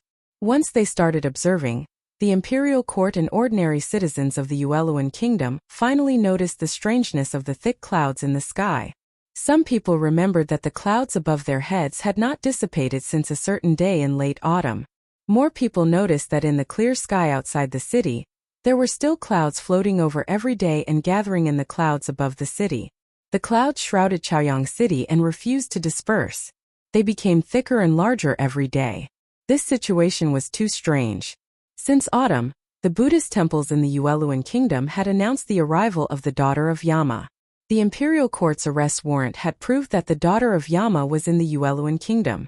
All these things were connected to the thick clouds above Chaoyang City, which immediately deepened the uneasiness and fear in the hearts of the people. The people of Chaoyang City naturally had many speculations and uneasiness. The clouds became the focus of everyone's attention.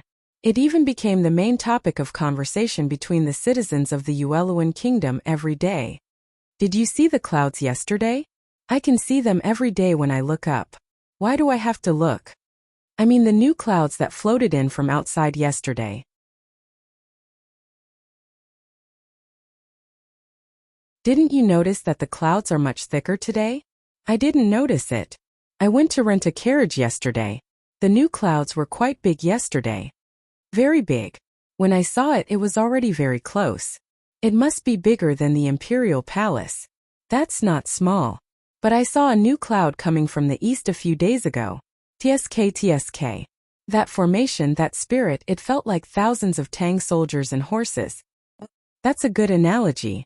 Isn't the daughter of Yama a Tang? Don't mention the daughter of Yama to me. I'm a coward. You're not a coward. You're a careful person. You rented a carriage in advance of leaving, right? I have to leave. The clouds are too strange. If one day they turn into stones and fall down, I won't be able to withstand it. Snowy clouds ravaged the city. The people in the city would look up for a long time every day. There were fewer and fewer people suffering from cervical spondylosis. Many people began to pray. The streets were filled with the smell of incense. The temples received more and more incense money. Some people were already preparing to leave Chaoyang City and hide with relatives in the countryside for a few days. The business of the carriage house became more and more prosperous. The uneasy atmosphere grew stronger as the incense burned. People panicked and began to pray to anything that they thought was effective. Whether it was a stone or a tree, the master in the temple was naturally the best choice. Thus, in just a few days, no one knew how many young ladies in their mansions had been harmed. There were countless Buddhist temples in the Yueluan kingdom, among which the most famous were the 72 temples in Misty Rain. The White Tower Temple in Chaoyang City had an unquestionable position among the 72 temples. In the current situation where people were in a state of panic, the White Tower Temple was naturally the most popular. Every day, the number of believers who came to pray to the Buddha almost overwhelmed the Buddhist temple. All the halls in the White Tower Temple were filled with believers. Even outside the temple, there were countless people kneeling. Dozens of believers knelt respectfully in front of a stone step outside the temple. They kept kowtowing and looked especially pious. The reason why the stone steps attracted so many Buddhist believers was because the abbot of the White Tower Temple had picked up a baby boy with a deep affinity with Buddha on the stone steps in the morning. The baby boy was the famous Master Dao Shi. So the believers believed that the stone steps still had the Buddha nature of Master Dao Shi, which could bring them good fortune. Looking at this scene, Ningke shook his head. Holding Song Song's slightly cold hand, they squeezed through the crowd and walked into the White Tower Temple. He thought to himself that Cuny Mati and Baoshu had an affair and gave birth to an illegitimate son, Dao Shi. Naturally, he had to be sent to the White Tower Temple.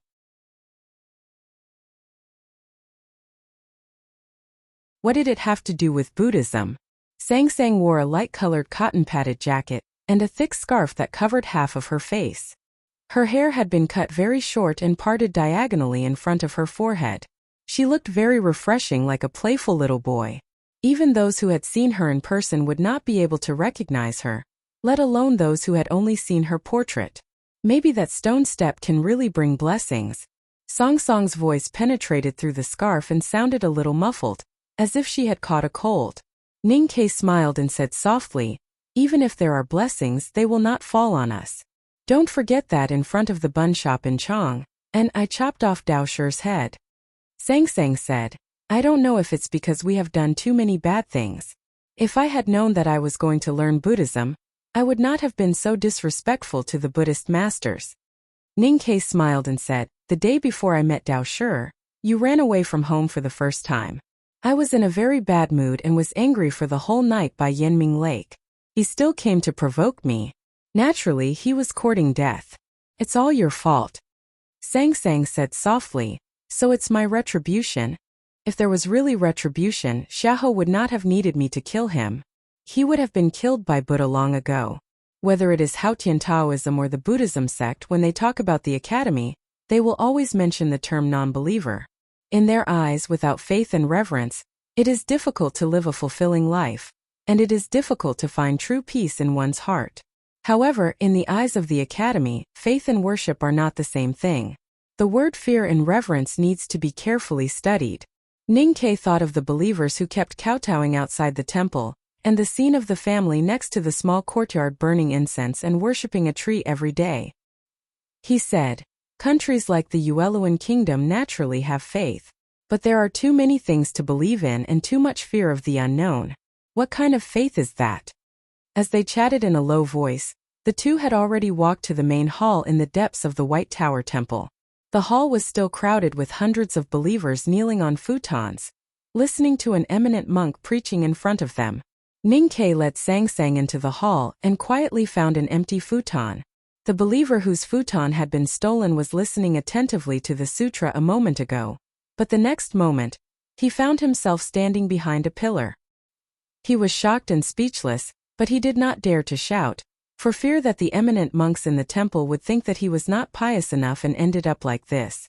Sang Sang knelt on the futon and put her hands together in front of her.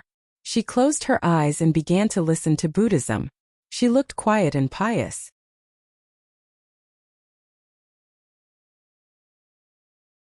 Her hair, which was slightly black because it was cut short, slowly swayed on her forehead.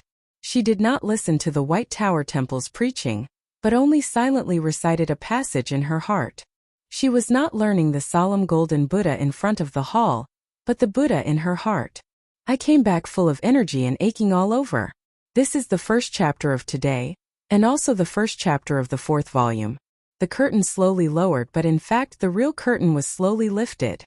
Let's finish it together. I will try to finish the next chapter before 10:10. To be continued. If you like this work, please come to Chidian.com to vote for me. Your support is my greatest motivation."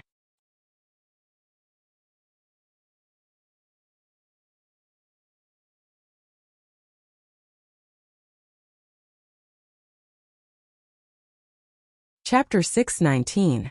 Find the daughter of Yama, save the world and save themselves.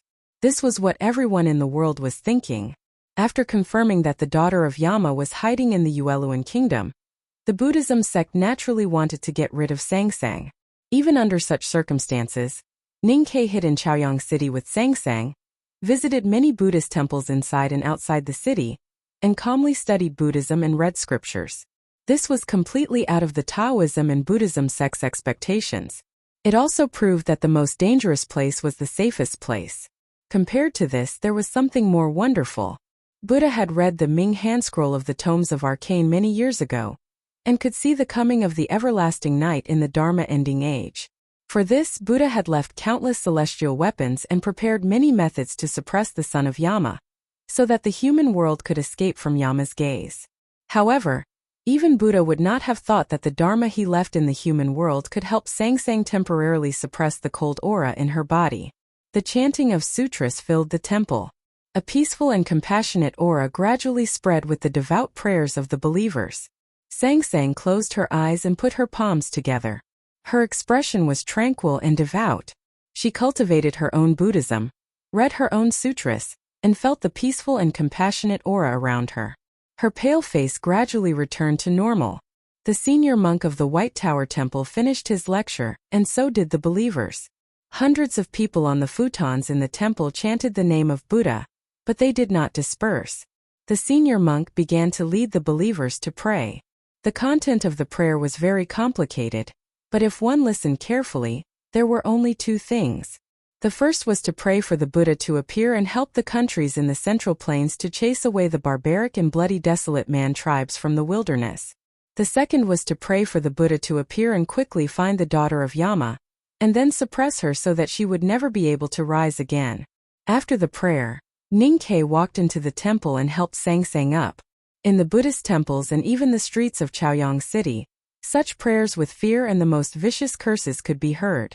He was already used to it, so he was calm. However, as the target of the curse, Sang Sang was inevitably a little depressed.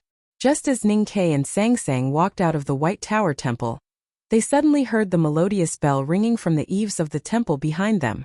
The bell rang continuously for a long time, sounding very solemn. Which big shot has arrived? Ninkei turned his head and looked into the depths of the White Tower Temple. He thought that the person who could make the White Tower Temple ring so many bells must be extraordinary.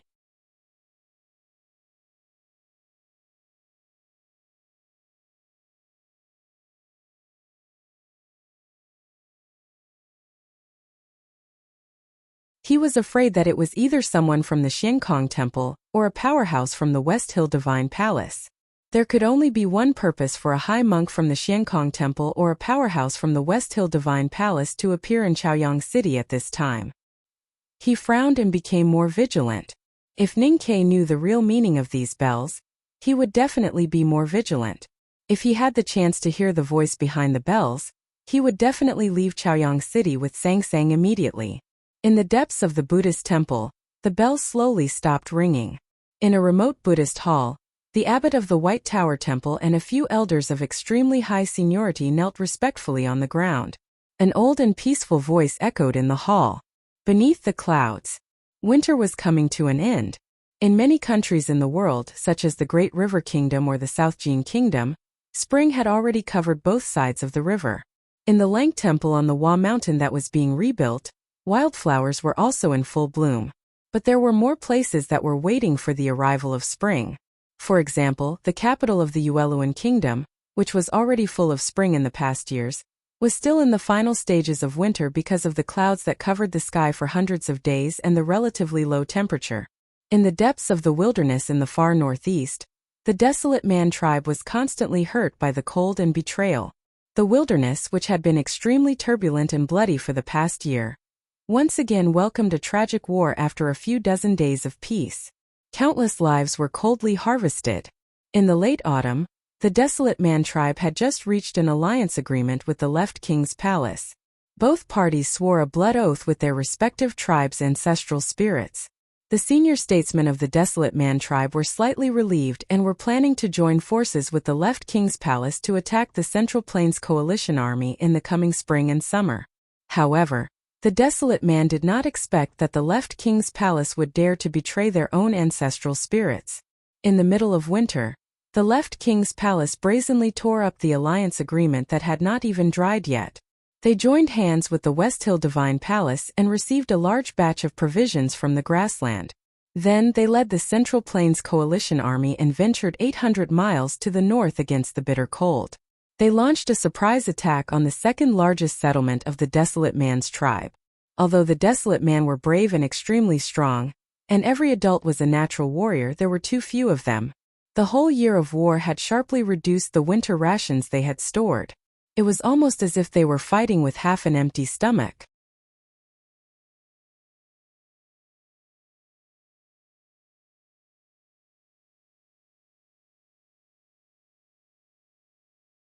In the face of the sneak attack by the left king's palace and the West Hill Divine Palace, especially the assassination of a large number of powerful cultivators, the desolate man could only hold on for 3 days no matter how brave they were.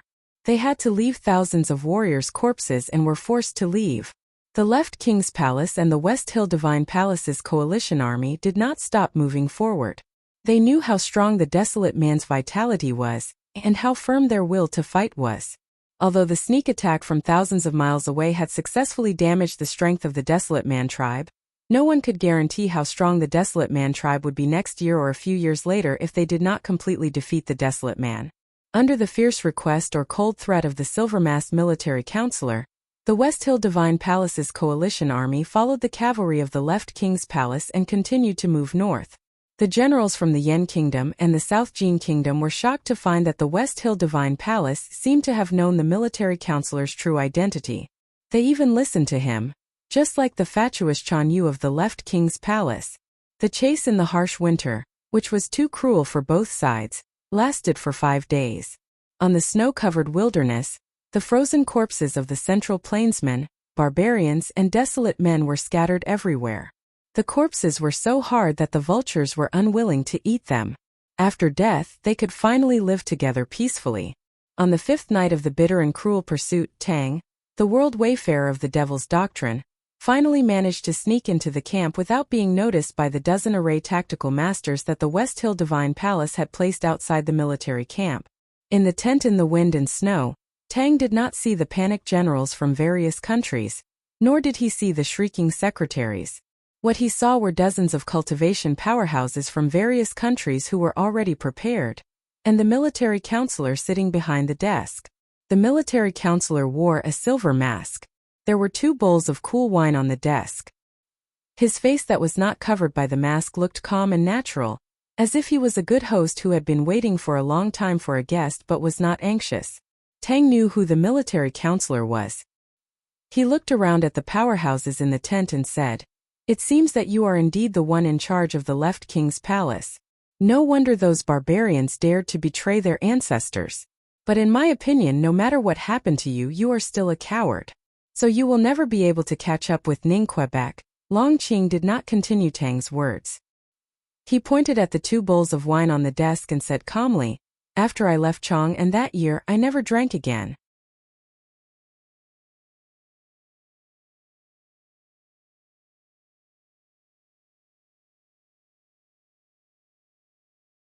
It was not because I was afraid of making mistakes, but because I could not find anything in the world that was worth drinking for. Until I found out that you might come to kill me." Tang asked, "Being killed by me is indeed something worth celebrating?" Long Qing shook his head and said calmly, "I had already guessed that you would come to kill me like how you killed Xia Ho. Since you are still so stupid, I will not be as stupid as Xia Ho, who cherishes the lives of his subordinates. So naturally you will be killed by me. Of course, it is something worth celebrating that I have killed the world wayfarer of the Devil's Doctrine and the #1 powerhouse of the Desolate Man. After you die, I will ask the generals to stab a spear into your head and patrol in front of the battle. Although it may not shake the fighting spirit of the Desolate Man, it can make their brains more difficult to use. They will not try to continue to escape to the north. Then this pursuit will become the final battle." He looked at Tang with a smile and continued, "After you die, the Devil's Doctrine will be gone, and so will the Desolate Man. If I were you, I would not put myself in danger no matter what. However, I still want to thank you for letting me become the person who ended the history of the Devil's Doctrine and the history of the Desolate Man. Then in the history books of the future, whether it is Ku Haoran who broke into the Devil's Doctrine with a single sword or the Tang cavalry 1,000 years ago, they will all be below me." Tang looked at Long Qing who was behind the desk and said, "I admit that you are very good at commanding on the battlefield. I also admit that your thinking is more complicated than mine. However, your level is still too low, so there are many things that you will never understand. Not to mention the Tang cavalry and Mr. Ku 1,000 years ago. The current you is not even comparable to Xia Ho." Long Qing's eyes lit up slightly and said, "Please enlighten me." Tang slowly raised his right hand and clenched it into a fist. The animal skin that bound the iron fist creaked and said, "If it is an ambush, then you need to kill me. If you can't kill me today, then it can only be called an ambush. There have been countless ambushes in the past thousands of years. Those that can be written in the history books are all jokes." Long Qing's eyes became brighter and brighter. He said, "I know that you are very powerful. I have prepared for a long time for this. I can't think of any reason why I can't kill you with my current combat power." The wind and snow were blowing hard at night. The tent was torn into countless ropes. The sound of the fist wind sounded like thunder. The bright sword light shuttled back and forth like lightning. The black peach blossoms bloomed and then disappeared. The leather ropes on Tang Yi's iron fists were all broken. On his body that was like cast iron, there were countless wounds left by flying swords.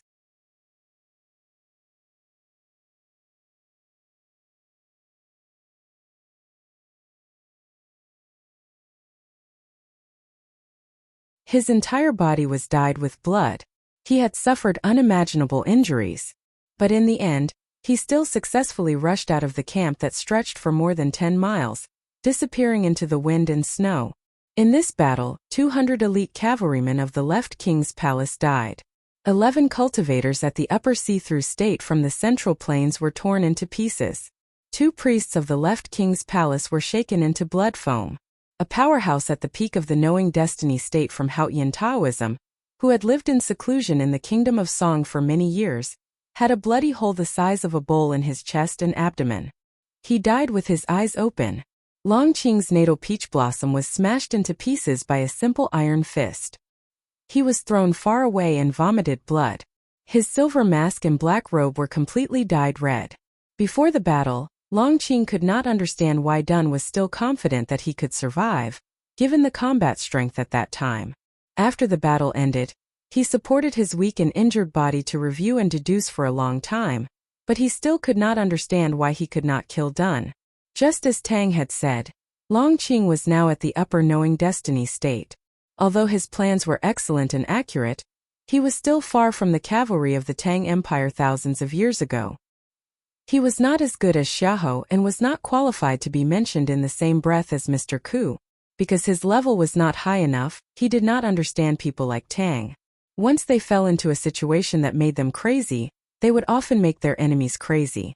Sometimes there was no reason at all. After this battle, many powerhouses of the coalition army were killed and injured. They had no choice but to stop chasing the Desolate Man's tribe and slowly retreat to the south.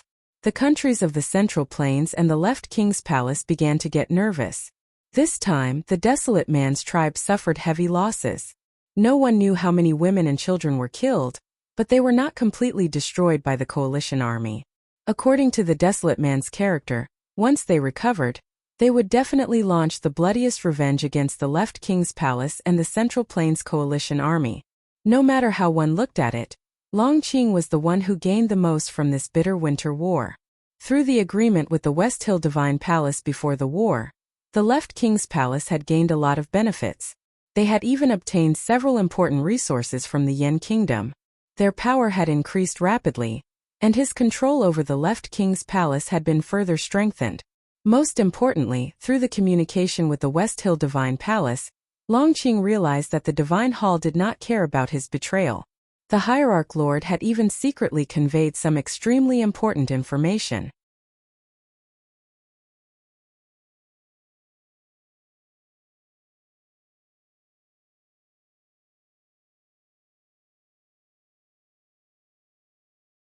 He had killed the half-man Taoist in the Jishou Abbey, absorbed his power, and betrayed Haotian Taoism.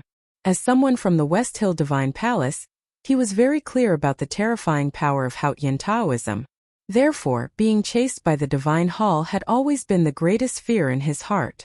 Now that this fear had finally disappeared, he naturally felt refreshed. However, as the old fear faded, new fear arose. In the ambush that night in the wind and snow, Tang's image had left a deep impression on Long Qing, and he could not suppress his fear.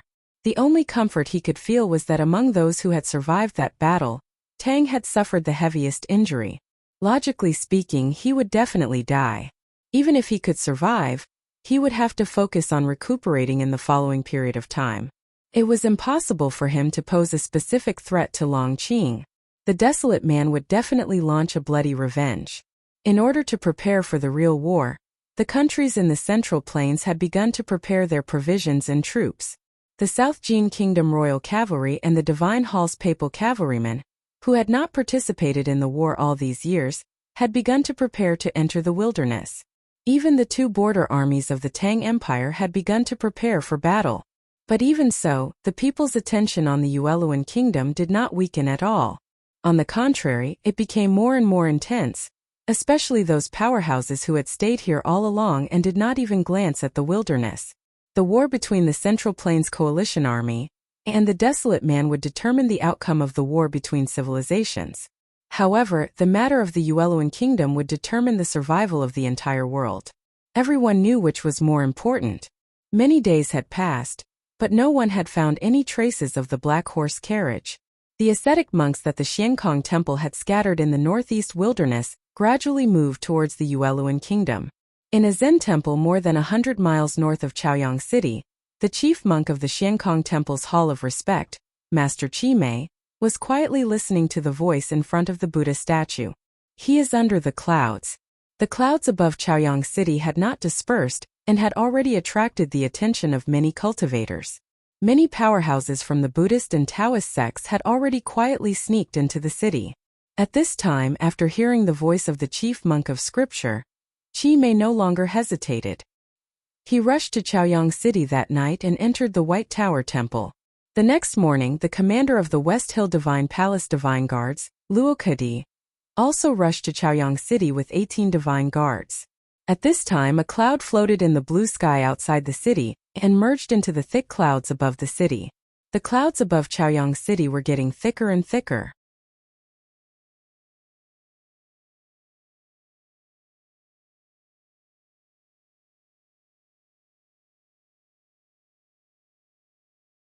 It was very difficult for sunlight to pass through, so it looked darker and darker.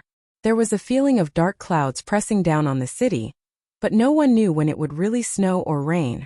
Inside the White Tower Temple, Chi Mei looked at the man who was as burly as a mountain in front of him.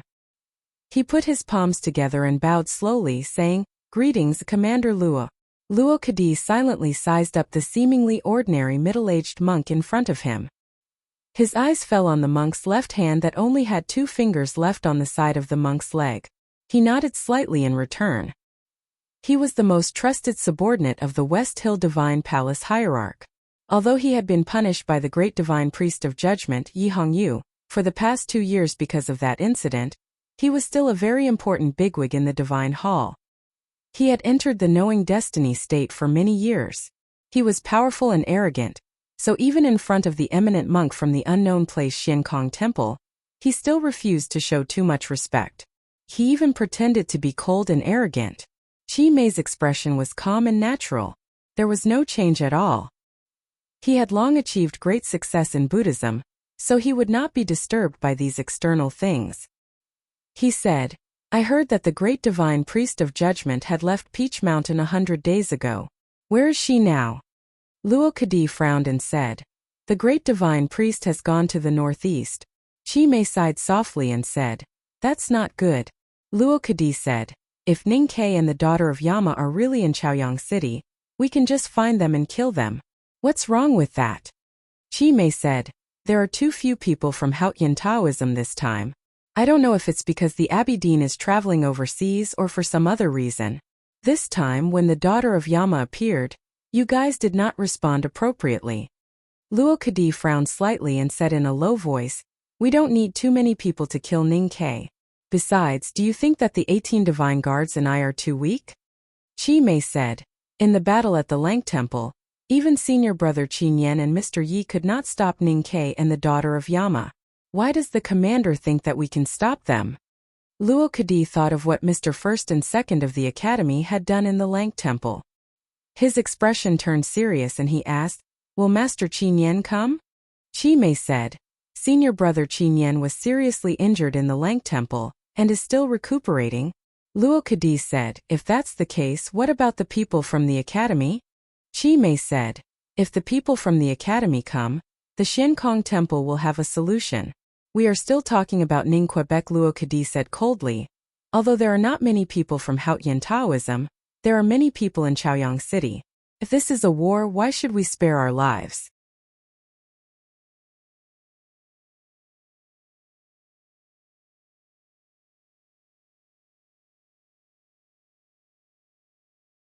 The hierarch wants me to ask if the daughter of Yama can die if thousands of people die in Chaoyang City. Will the Buddhism sect do it or not? Chi Mei was silent for a long time and then said, "The human world is people's home. In order to stop this catastrophe, I think no one will be unwilling to sacrifice their lives. We have no choice but to ask all living beings to help."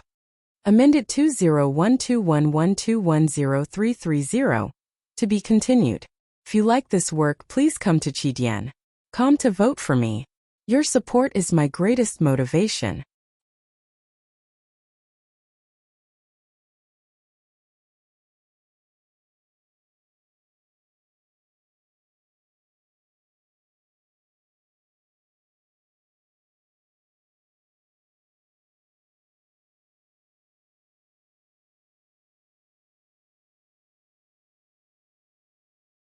Chapter 620.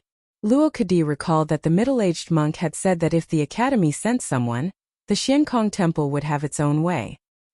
He suddenly thought of a possibility and asked in disbelief, "Will the chief preaching monk do something?" Chi Mei said calmly, "My teacher will not do anything." What shocked Luo Kadi was not that the chief preaching monk of Xiankong temple had made a move. Although this matter itself was enough to shock the entire cultivation world, he was afraid of the possible consequences. The abbey dean of the Jishou Abbey and the chief preaching monk of the Xiankong temple were basically mythical figures in the Taoist and Buddhist sections. No one dared to challenge them or even speak disrespectfully to them. It was said that for many years, only the headmaster had fought with them once. The results of these two battles were clear. Since then, the abbey dean had left the Jishou Abbey and traveled to the South Sea. He had not set foot on land for decades, and no one had ever heard of the chief preaching monk fighting again. According to the person who told Luo Kadi, the headmaster had reached an agreement after defeating the two big shots. No matter what happened in the world, the three of them had to stay on the sidelines. The reason why it was said to be a rumor and not a legend was because this story had not spread at all. Other than the three's core disciples, only the hierarch of the West Hill Divine Palace and the sage of Sword Lu Bai had vaguely heard of this matter. Although Luo Kadi was the most favored follower of the West Hill hierarch, he had no right to know. However, 2 years ago, when he had knelt in front of the hierarch lord's palace and asked to marry Yi Hongyu, he was worried that he would offend Yi Su and anger the Jishou Abbey. The hierarch lord had mentioned this matter intentionally or unintentionally. The hierarch of the West Hill Divine Palace was the highest leader of Haotian Taoism in the secular world. Every word and action of his had a profound meaning, and it was impossible for him to slip up. According to Luo Kadi's analysis, the hierarch lord should be trying to reassure him and improve the status of the West Hill Divine Palace in Haotian Taoism. It was even a means to compete with the Jishou Abbey. Luo Kadi was worried that the chief preaching monk of Xiankong Temple would break the agreement and provoke the headmaster to take action himself. If the headmaster really took action, wouldn't all the preparations made by the Buddhist and Taoist sects be a joke? Now that he heard Chi Mei's denial, he was slightly relieved. However, he was worried that Chi Mei would notice something, so he turned and left the temple. He led the 18 divine guards out of the White Tower Temple and walked towards the palace of the Yueluan kingdom. Chi Mei frowned as he watched Luo Kadi's burly figure disappear into the palace.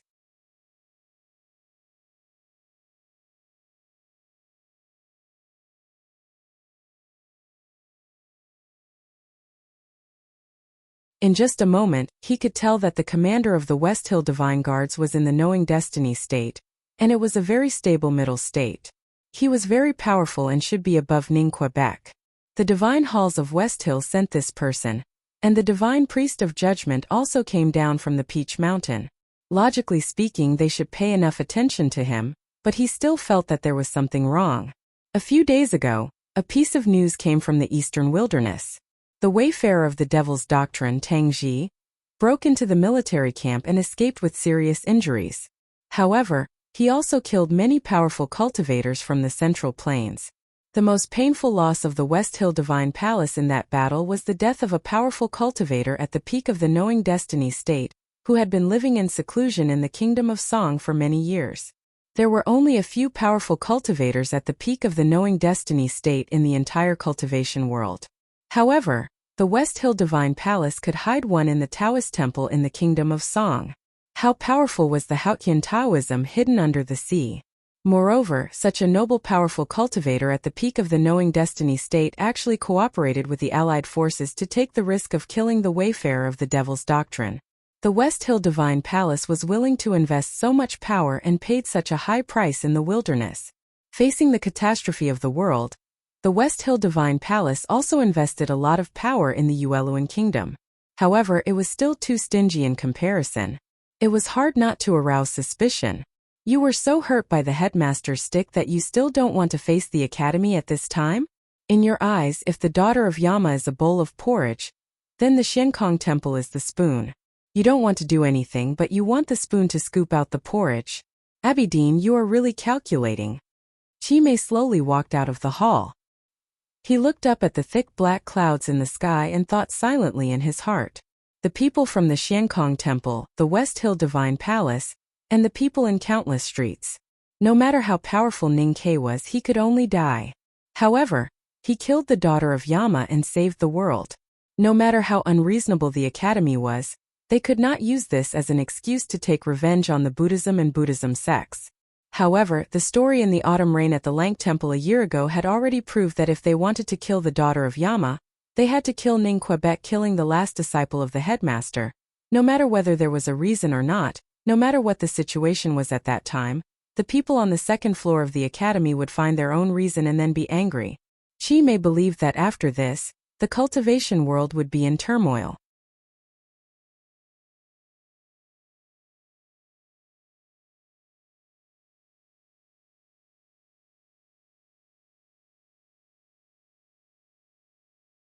And the person who killed Ning Ke would eventually be killed even if he hid in the South Sea like the Abbey Dean.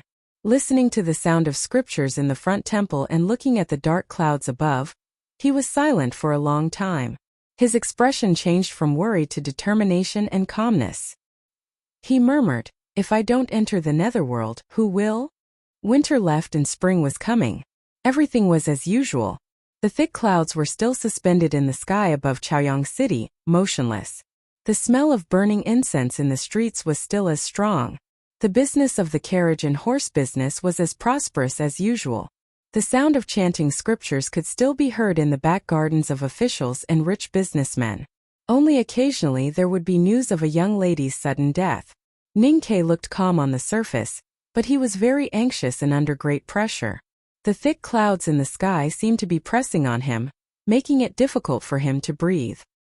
He did not know what those thicker and darker clouds meant, but he vaguely guessed that it had something to do with Sang Sang.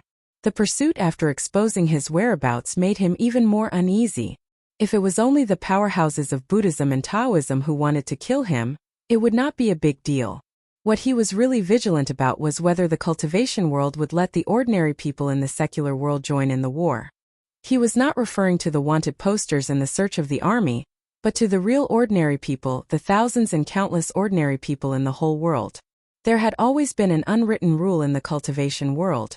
The battle between cultivators should avoid affecting the lives of the secular world as much as possible, and avoid involving the ordinary people. However, the pursuit of Sang Sang was related to the danger of the destruction of the world. Ning Ke believed that the Buddhism and Taoism would definitely not care about these rules. It was not terrible to be the enemy of the whole world, but it was terrible to be the enemy of everyone in the world. No matter where you went and what you did, you would face endless attacks. That would be the most terrible thing. Being hit by a spoon every moment and never stop being hit by a spoon. That spoon would not be broken. No matter where you hid, that spoon would find you and hit you on the head. Even if you were not hit to death, you would be tortured to death unless you could kill the person holding the spoon. But now everyone in the world was holding a spoon in their hand. Could you kill everyone in the world?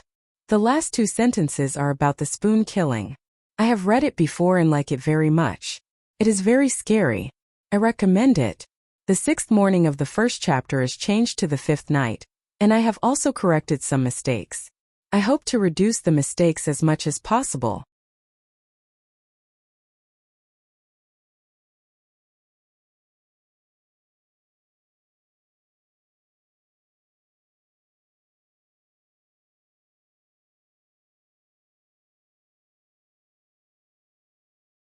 In fact, there are many words in the book that I hope you can remember after reading it, because the seemingly plain narration is basically the beginning of a trap.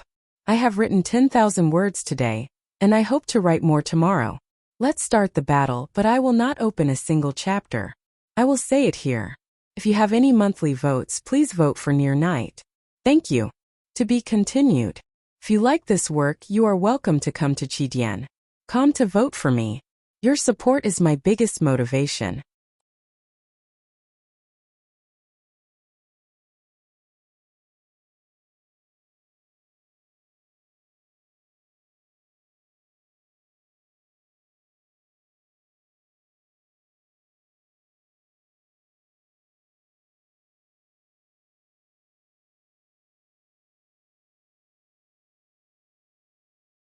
Chapter 621. Even if there are thousands of people in front of me, I will go if I want to, Ning-Kei muttered to himself. This was a sentence that second brother once told him about youngest uncle. When he heard this sentence, he was overwhelmed with emotions and felt hot all over.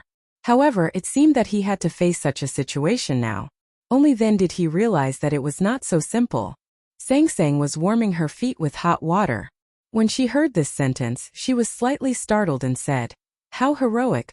Ning-Kei sat on the small stool in front of the basin and lowered his head to rub her feet.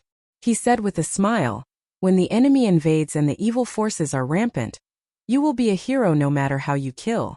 Only a hero can be called a hero. But now we are the villains, the legendary devils. If we kill thousands of people with a sword, it is called killing the innocent. It is cruel and evil. It has nothing to do with being a hero." Song Song's little feet were still so white, like a white lotus in the wooden basin. She looked at Ning-Kei, who kept rubbing her feet, and asked, "Is it important to be a hero?" Ning-Kei took off the towel from his shoulder and lifted her feet out of the basin. He dried them carefully and put them on his knees. He rubbed them again and put on thick cotton socks for her. He said, "You know me. As long as I can survive, I don't mind killing people. But it is better if I can be cool when I kill people." Sang Sang tightened the laces of the socks, turned from the chair to the bed, lifted the thick quilt and got in. Only her little face was exposed. She stared at Ning-Kei and asked confusedly, "What do you mean by cool?" Ning-Kei looked at the water in the basin, which was still warm. He took off his shoes and put his feet in. He answered casually, "It means being handsome with no expression." Sang Sang asked confusedly, "How can I be handsome with no expression?" Ning-Kei said, "Haven't you seen second brother's dead face?" Sang Sang seemed to understand and said, "Mr. Second is really handsome, but I still don't understand why it is called cool. Besides, we are all killing people. Why do we care about being handsome? You have never heard of such words as cold, arrogant, and arrogant. Naturally, you don't understand the truth. Not to mention killing people, even if you want to take a bath or go to the toilet, you can be extremely handsome," Ning-Kei said with a smile. He got up and went outside to pour out the water for washing his feet. When he walked back to his room, he suddenly remembered something. He rummaged through his luggage for a long time and took out a wooden box. In the box were 2 pairs of glasses made of ink. He took out one and put it on the bridge of his nose. Then, he walked to the bed and looked at Sang Sang expressionlessly like second brother. "Is it cool?" Sang Sang looked at him and couldn't help but laugh.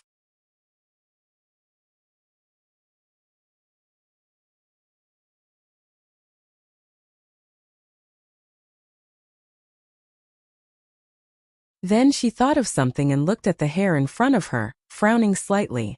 In autumn, her hair was cut short by Ning Quebec. It looked refreshing, but it was difficult to tie her black hair after it was cut short.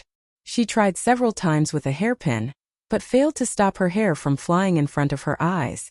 She puckered her lips and blew her hair away from her eyes. Suddenly, she asked absent-mindedly, "Did Mr. Six make this thing on your face and that pair of glasses together?" She might be pouting because she was drying her hair, or she might be expressing some kind of dissatisfaction and acting coquettishly. Ning-Kei was startled. He took off his glasses and said, "How would I remember that?" Sang Sang said, "You have been hiding the glasses in your luggage. How could you not remember that?" Ning-Kei said, "When we were about to leave the Lank Temple, you were the one who took the glasses out of your luggage and threw them to her." Sang Sang pulled the quilt higher to cover her chin, which had become thinner because of her illness. She didn't want to look too mean, but she pretended to be wronged and said, "You put the glasses in your luggage because you thought that you might meet Miss Shanshan in the Lank Temple. So you planned to give them to her when you met her." Recently, Sang Sang occasionally got jealous and lost her temper. With Ning-Kei's temperament in the past, he would have long lost control. But now, no matter how angry Sang Sang was, he just smiled, because he thought that Sang Sang was very cute. Song Song's short hair was refreshing and cute. Her 2 white front teeth were silly and cute. She was charming and cute when she pretended to be angry. She was cute when she frowned when she slept. She was cute when she held 2 long chopsticks when she ate. No matter what she did or didn't do, she was still cute. Ning-Kei was in a very good mood. He reached out and messed up her short hair. He shouted, "My Sang Sang can't be so cute. Tell me, which cave did you come from?" "I am the daughter of Yama. I am a witch." Sang Sang grabbed the edge of the quilt with both hands and opened her eyes wide.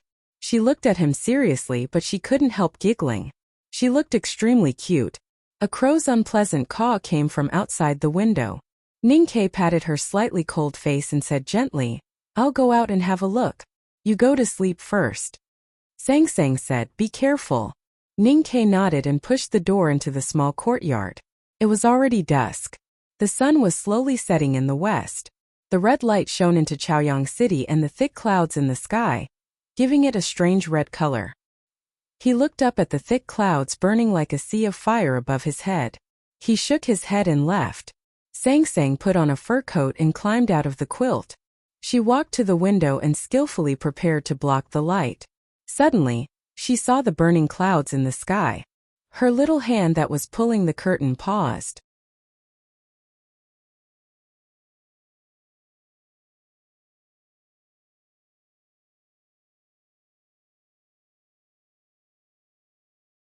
Ninkei didn't know what those clouds represented.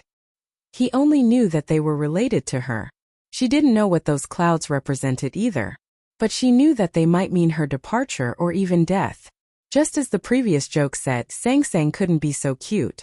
Sang Sang just wanted to show her cutest side in the last days before her death. She hoped that she could leave Ninkei some good memories instead of sad ones. The whole world was their enemy. Ninkei knew that if he and Sang Sang were hiding in Chang'an, they would have been found and killed by the Tang Empire. Fortunately, they were hiding in Chaoyang City.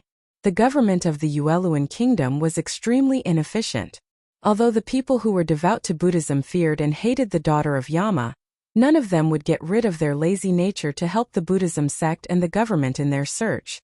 It was because of these reasons that he and Sang Sang could hide in this city for an entire winter. But now that he was alarmed, it was time to leave. Ninkei didn't go out of the city, although he wanted to confirm whether the big black horse and the carriage were safe. He went directly to a garden behind the Imperial Palace and walked along the walls of the White Tower Temple to the side door of the Imperial Palace. He hid his body in the darkness and silently observed and listened for a long time, making the final additions to his plan. Then he walked around the streets and alleys of Chaoyang City. He held the broken big black umbrella tightly wrapped in an old cloth in his hand to confirm the direction of the aura of the powerhouses. I've recently used Sogu Wubi and changed a certain setting, so I often make mistakes between Go, Cloud, and G. I'm ashamed to report to you. This is the first chapter of today. There are 4 chapters of 12,000 words in total. The second chapter will be finished before 11:50. If I still have the strength after finishing the 4 chapters, I will revise the last chapter yesterday and try to be more detailed in the future. To be continued. If you like this work, please come to Chidian.com to vote for me. Your support is my greatest motivation.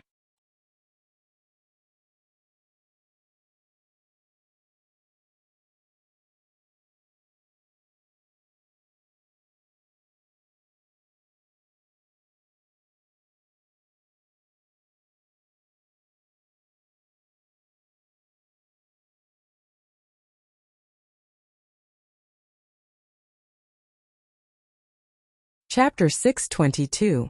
Night fell and it was time for dinner. The citizens of the Yueluan Kingdom, who usually like to squat down on the street and chat with their neighbors, all went back to their houses. The street seemed deserted, perhaps because they were afraid of the clouds above or because of the rumors about the daughter of Yama. Only the officers of the government were patrolling.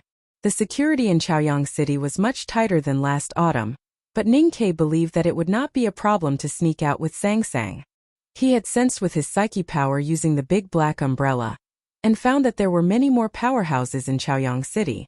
What made him even more alarmed was that the Imperial Court of the Yueluan Kingdom had obviously strengthened the search inside Chaoyang City. Soldiers could be seen everywhere on the streets. Could it be that the Buddhism and Taoism sects had confirmed that they were in Chaoyang City? It seemed that they really had to leave this time. But where would they go? If Ninkei was alone, he would have left Chaoyang City long ago. He was confident that he would not be found by the Buddhism and Taoism sects, no matter if he went back to the academy or somewhere else. However, He dared not act rashly with Sang Sang, who was still ill. He had lived in Chaoyang City for more than 100 days, but he did not see any trace of eldest brother. It seemed that eldest brother had never been here, which made him guess that the Buddhism and Taoism sects might have used some method. But he could not search carefully because the most important thing to hide was to cut off any contact with the outside world. Ning Ke was worried about Sang Sang, who was left alone in the courtyard, so he quickly finished his investigation. He continued to deepen the map he had just drawn in his mind as he walked to the small courtyard. There was an inconspicuous stream about 100 feet away from the small courtyard. There were some green trees by the stream. He walked to a tree and looked at the direction of the small courtyard. After making sure that Sang Sang was fine, he sat down by the tree and lowered his head tiredly. One autumn in the Lang Temple, one autumn in the wilderness, and then they came to Chaoyang City. For more than 100 days, he had been extremely nervous and anxious. Although he could rest physically, he did not have the chance to relax, not even for a moment. Ever since he left Chang, and when he was a child, he had been struggling on the edge of life and death. Whether in Min Mountain or in the wilderness, he was always in a state of mental tension. But at that time there was always a chance for him to relax, whether it was drinking or singing by the fire. However, now he and Sang Sang were so lonely. Facing the overwhelming pressure of the whole world, there was no chance for them to vent their stress.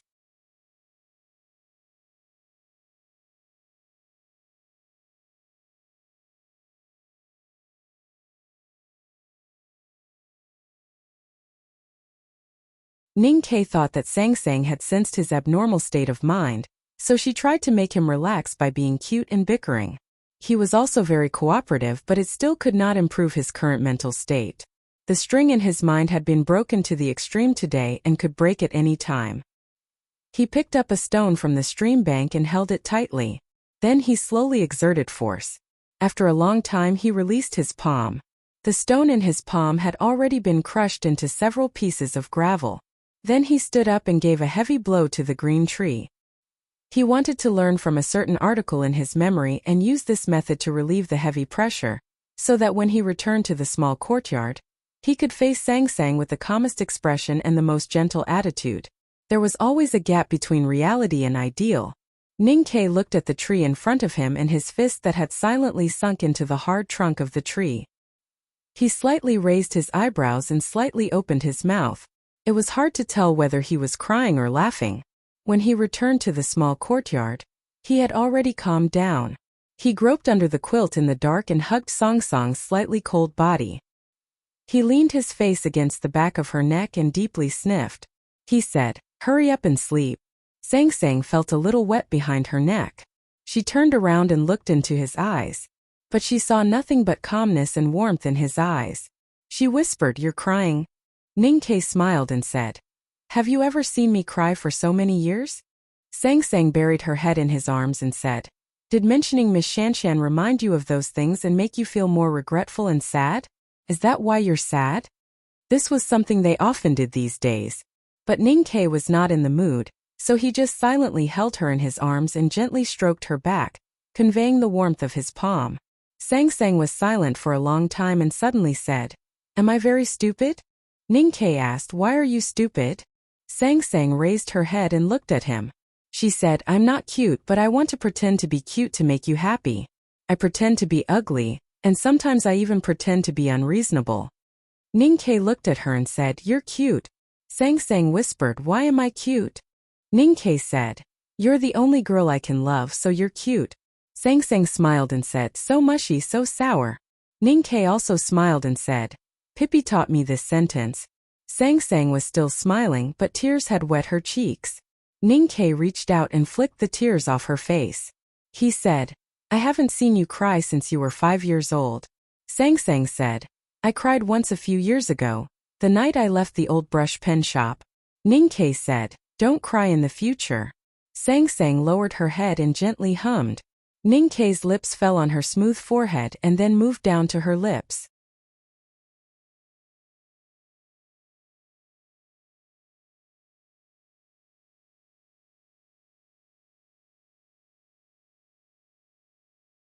Sang Sang slightly opened her eyes and slightly parted her lips.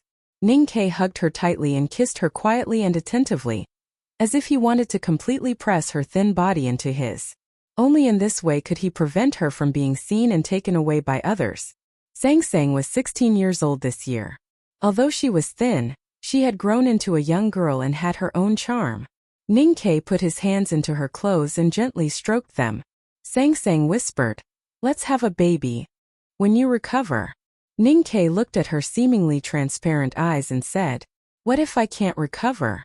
We'll leave Chaoyang City in 2 days. We'll think about it after we find a safe place." "But where is the real safe place? The academy? If we can't go back to the academy, then a place without people is the safest place." The clouds in the sky became bigger and thicker. The shadows cast by the clouds had already shrouded most of Chaoyang City. When the sun rose, Chaoyang City welcomed a very short moment of morning light. Then, as the sun rose above the clouds, the city fell into gloomy weather again. Since last night, thousands of soldiers of the Yueluan kingdom, led by the ascetic monks of the Buddhism sect, had searched every street in Chaoyang City under the clouds.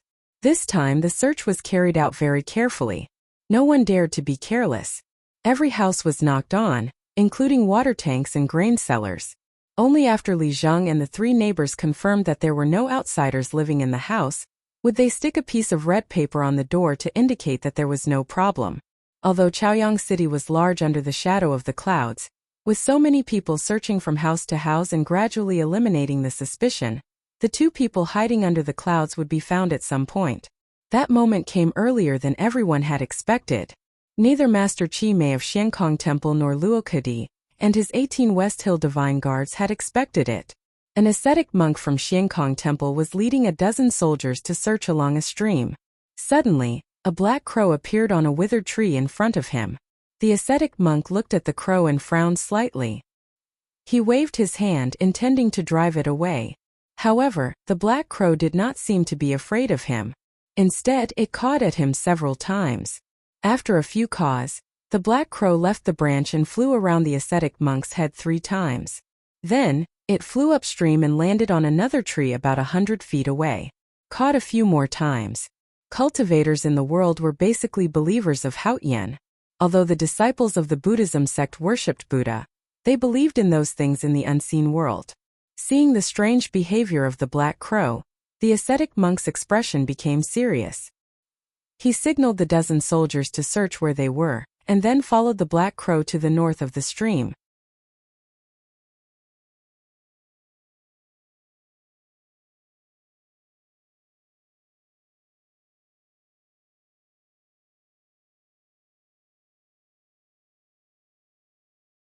After walking for about a few miles and about 5 or 6 streets, the ascetic monk saw the black crow fly into a small courtyard about 100 feet away from the stream. His expression changed slightly. Then the ascetic monk's gaze fell on a green tree in front of him. He saw a clear fist-shaped hole in the hard trunk. His pupils shrank and his expression changed. He suddenly thought that if the 2 people in the small courtyard were really those 2 people of legend, then his Diana heart would probably be sensed by them in an instant due to his fear. Thinking of this, he actually concentrated his Diana heart and calmed his mind, forcefully expelling everything he had seen and guessed from his mind. The ascetic monk put his palms together. He was expressionless and did not think. Like a muddle-headed clay statue, he slowly walked away from the stream.